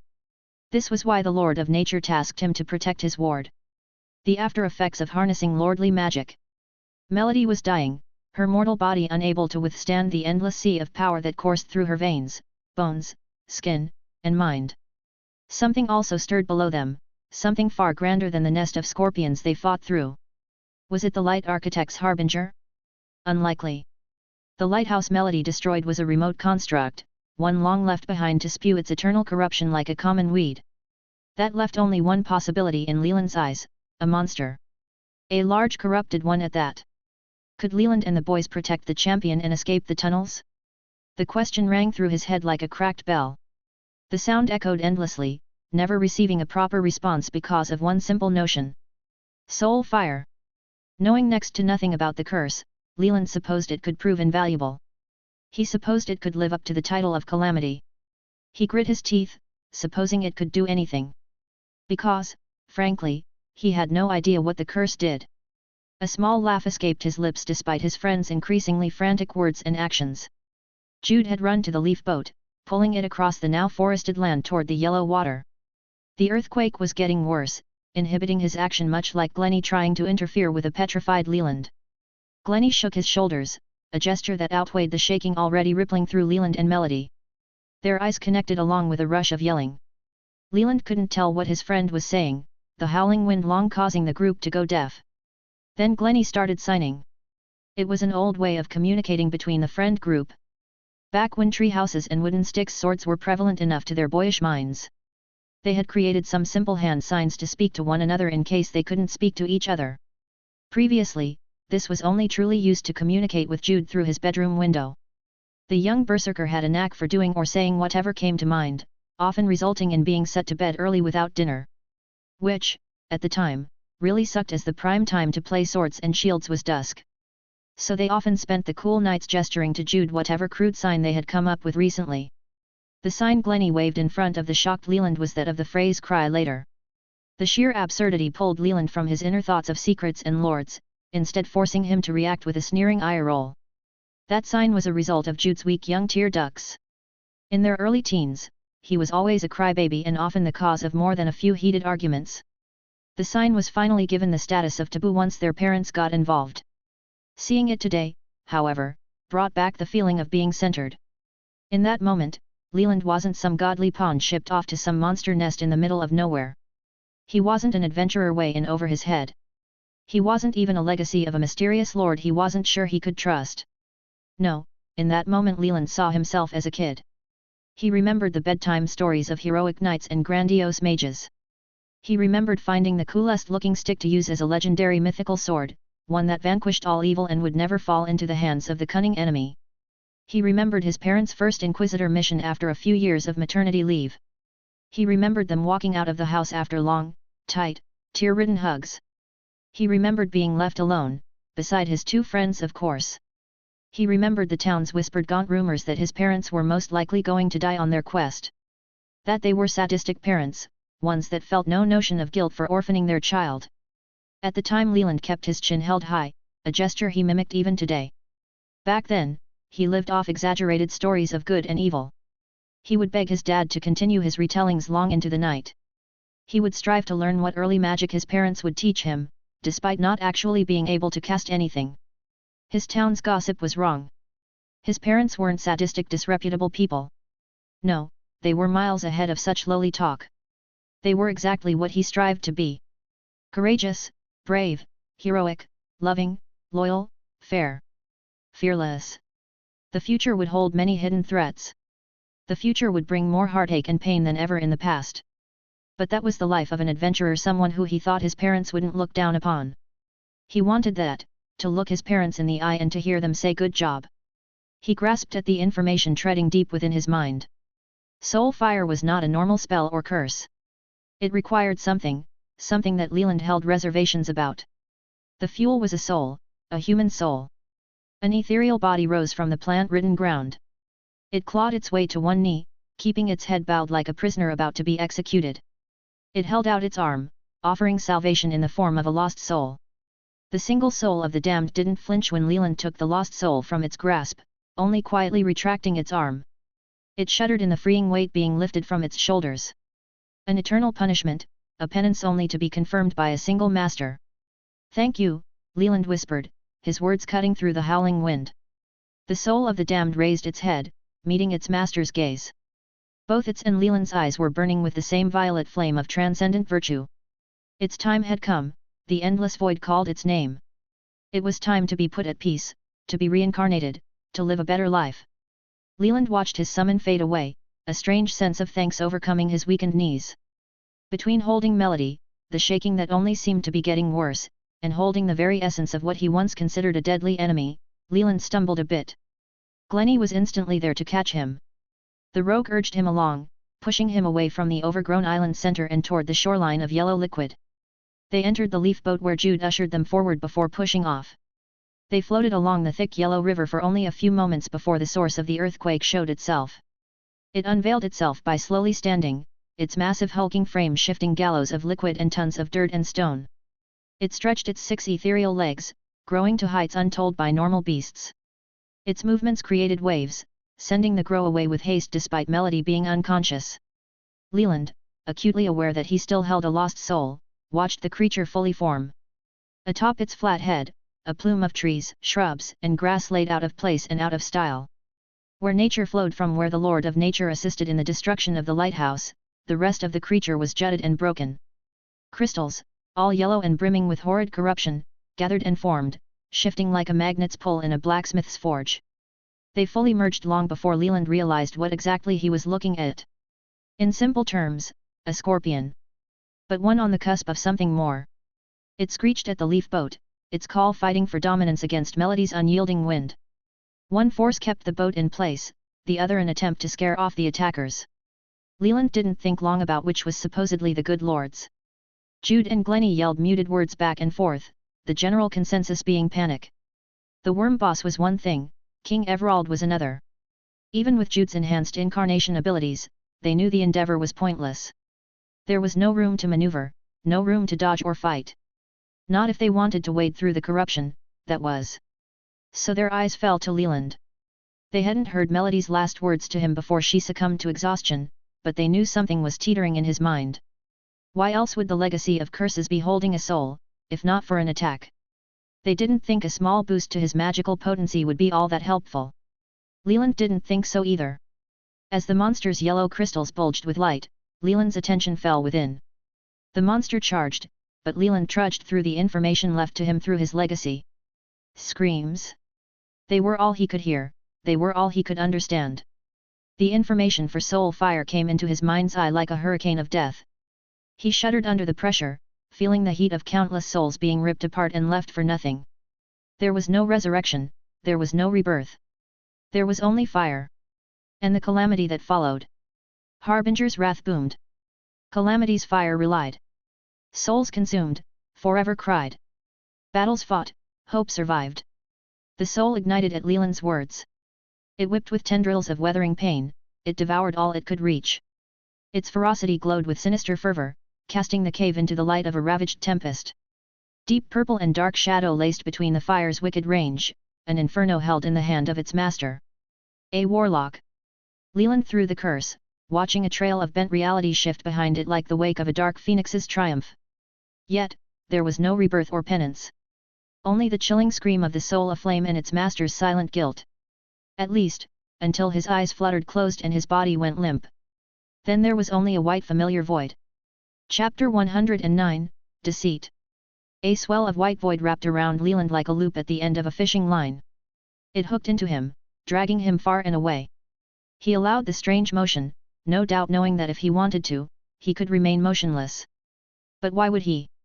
He recognized a lord's call, the same beckoning and subtle whisper as every time before. He had done this before swam the mighty diving plane. Every contract, every negotiation, he had been adrift here, waiting, listening, and yearning for his mortal wishes to be heard.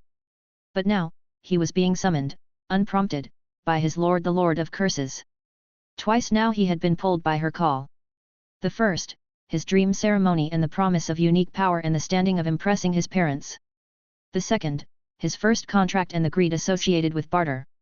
Now, his third meeting with his lord, was a bit perturbed, at least with everything that happened only moments prior. Soul fire and the utter decimation of the curse's fuel source, a soul. A soul he ripped directly from the source. He'd killed people, yes, but this was different. This was worse. An attacking human has death coming, that was the law of the land and the mantra that adventurers lived by. It was a rough habit, one that often led to dark lives, but one needed for survival. Attacking a soul, however, that was pushing a realm of darkness Leland was not prepared to near. A soul was innocent, in the grand scheme of the universe. They were attached to human consciousness long before and after the choices of the human are made. They are older than the lords themselves and needed for the continued survival of all things. Destroying one completely, that broke things, and not just things inside of Leland. Suddenly he created his own definition for the title Calamity, a soul killer. If it was true, Leland didn't know, but he felt he was going to find out soon. Especially as a familiar skeletal forest came into view. This time, however, there was no fanfare or celebration. There was no grand showcase of magic or grandiose power. There was only an elderly woman, short, shrouded, and housing an obsidian black crow on her shoulder. Her wrinkled skin and distant, hollow eyes told of her age and her withstanding from humanity. She was a lord, as deceiving as her appearance was, a being so immensely powerful, they, as a collective institution, controlled the lives of every single human. She regarded Leland with such guilt, however, that Leland hesitated and forgot about everything. A cold plague whipped through his heart like seeing a child crying on the streets alone. He wanted to move to help her, he wanted to console and make sure she was okay. His mind felt numb and his legs wobbled with fret. But Leland knew better. She was a wolf in an elder's skin, no doubt another facade to keep individuals like himself complacent. Leland raised his chin, cleared the doubt from his eyes, and set his posture. He forced himself to remember he had just obliterated a soul with her curse. "Why?" he finally asked. "I'm sorry, Leland," was the Lord of Curse's response. "Why didn't you tell me?" She shook her head silently. "After everything I went through to unlock the final primary curse of my legacy, this is what I get for my troubles." The last bit of the question was said with a ferocious accusation.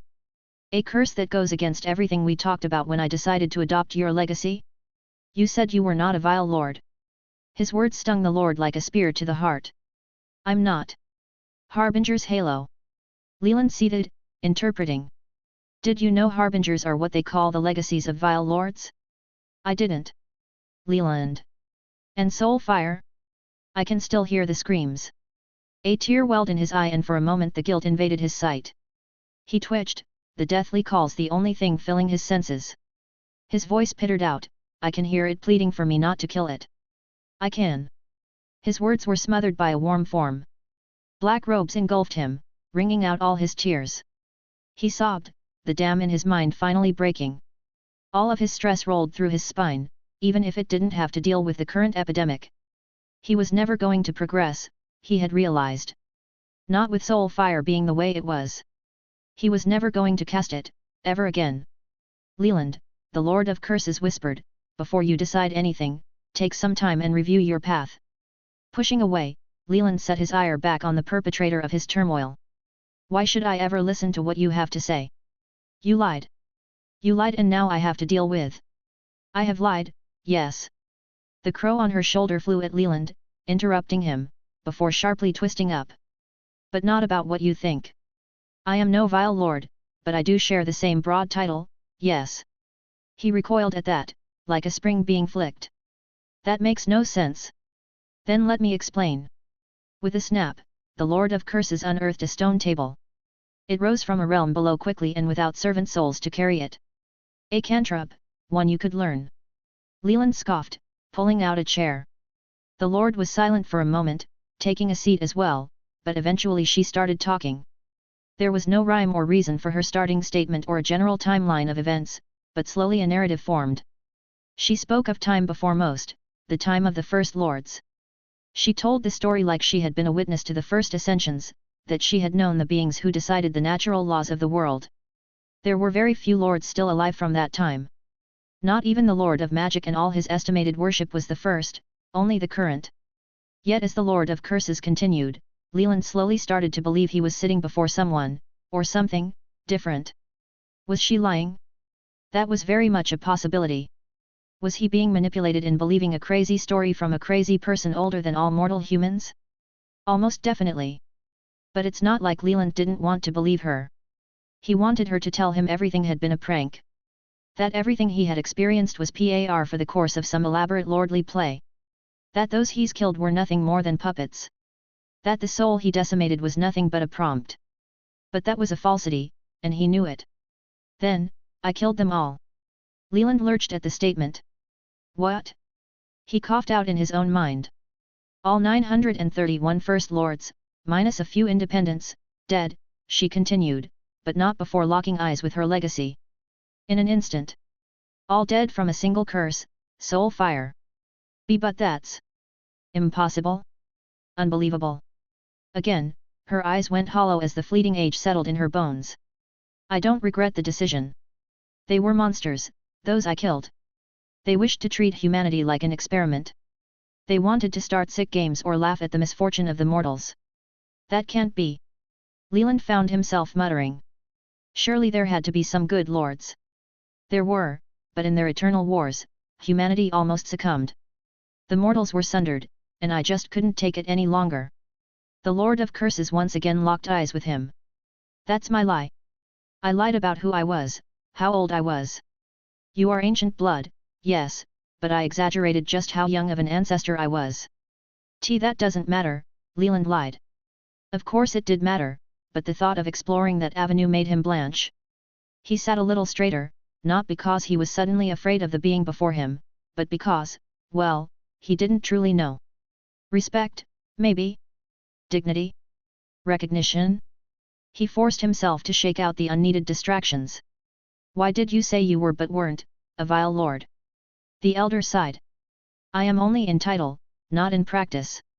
A vile lord is nothing more than a lord who has killed another lord. Of course, if no other lord cares, then the title is not given. But in my case, and that of the Light Architect, others have cared.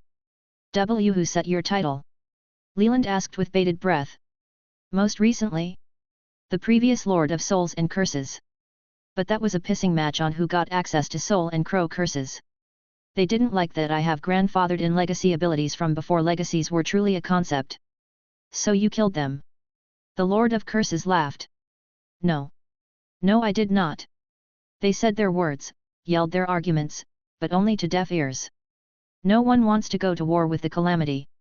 No, the previous Lord of Souls and Crows died like any other lord and someone took their place. So the calamity is you? Leland asked. More or less. More or less. That was a bygone era.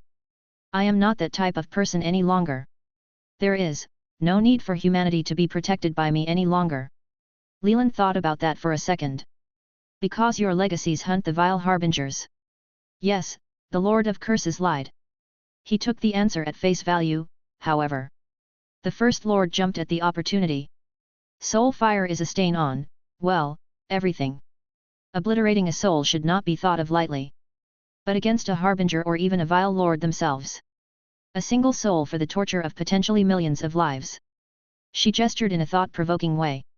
I don't know, Leland muttered, to which the Lord of Curses nodded. It is your decision, my child. If you wish to never think about the curse again, then I will accept the path forward and never push for anything different. I only ask you to discuss it with those you trust before making up your mind. So you, what? Want me to become a hunter of harbingers? No. Never such a dangerous practice. Other lords have champions and the like for that. Then. Leland, she said in a way that made him think about his mother. Your path through my legacy is not set in stone. You make the final decision. But I don't want to use soul fire. The screams are. The Lord of Curses nodded. I understand. I only ask you to discuss with those you trust. I suspect there are others in similar situations to you. You mean my parents?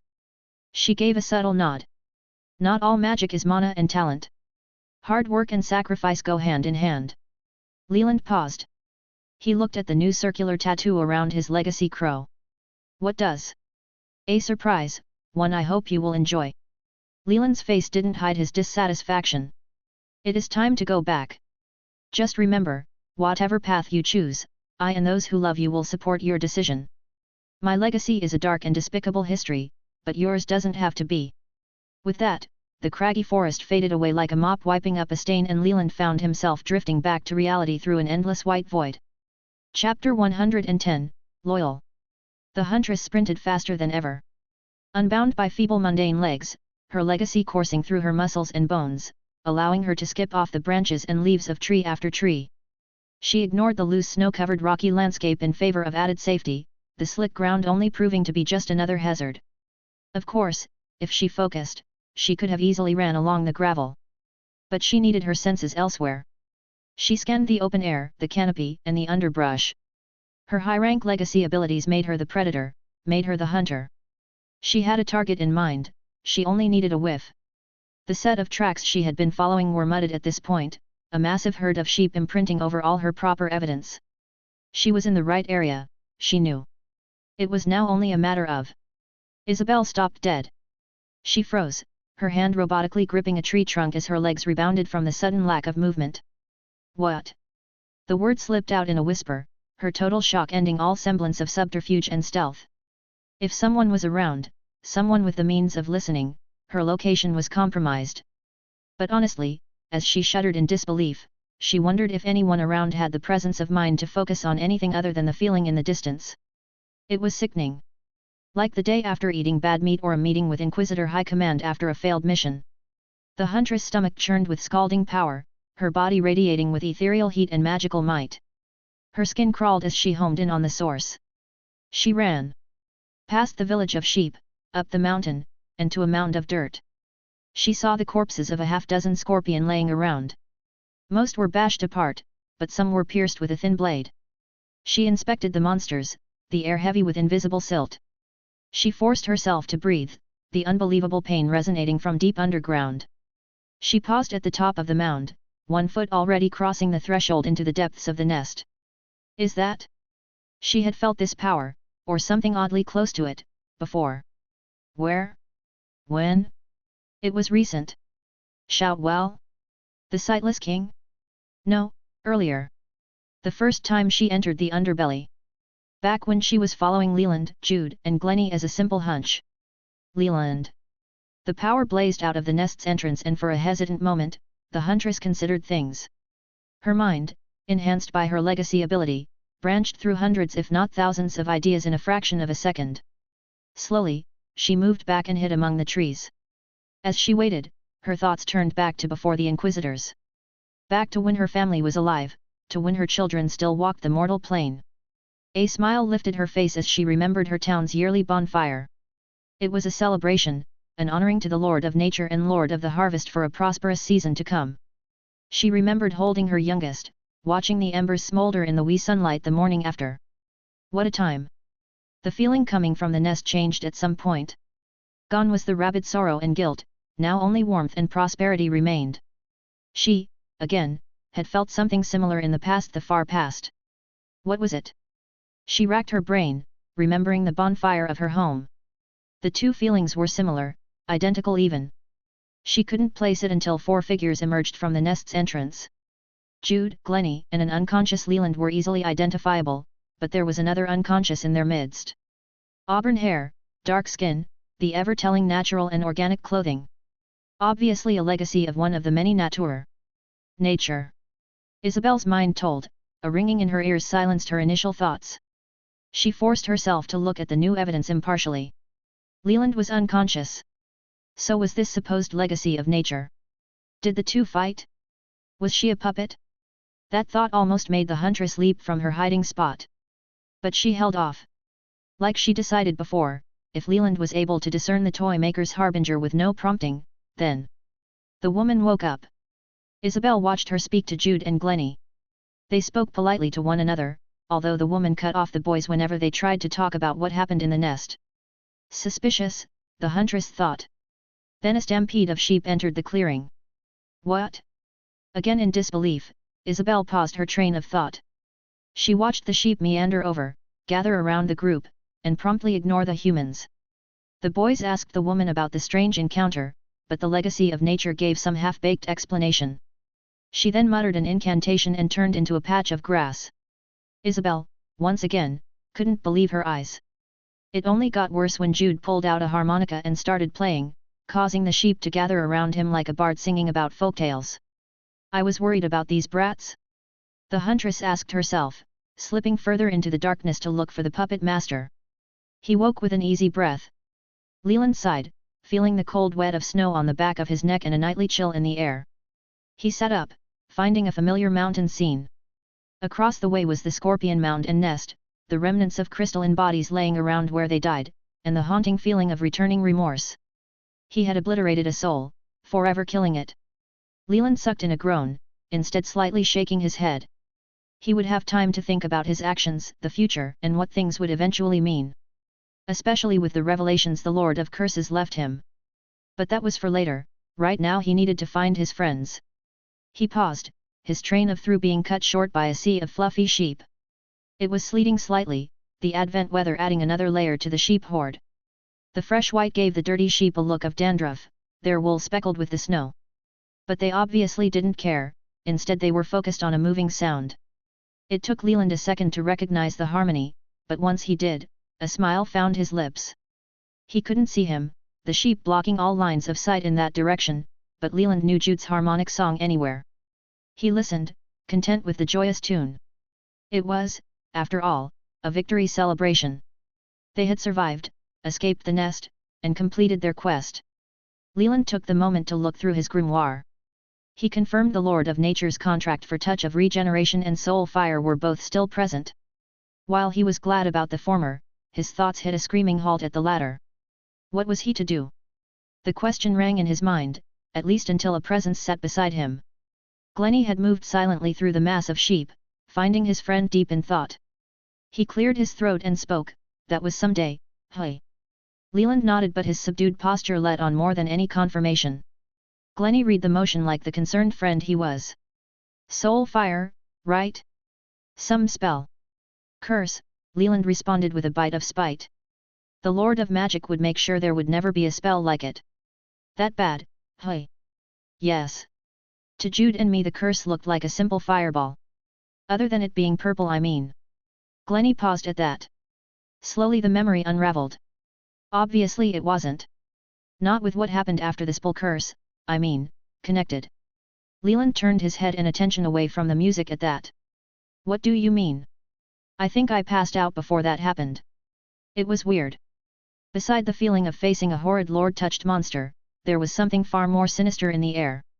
It was like when you first cast Circle of Souls back in the Undercity of Shoutwell, but worse. Glennie sighed. "I guess I should start at the beginning.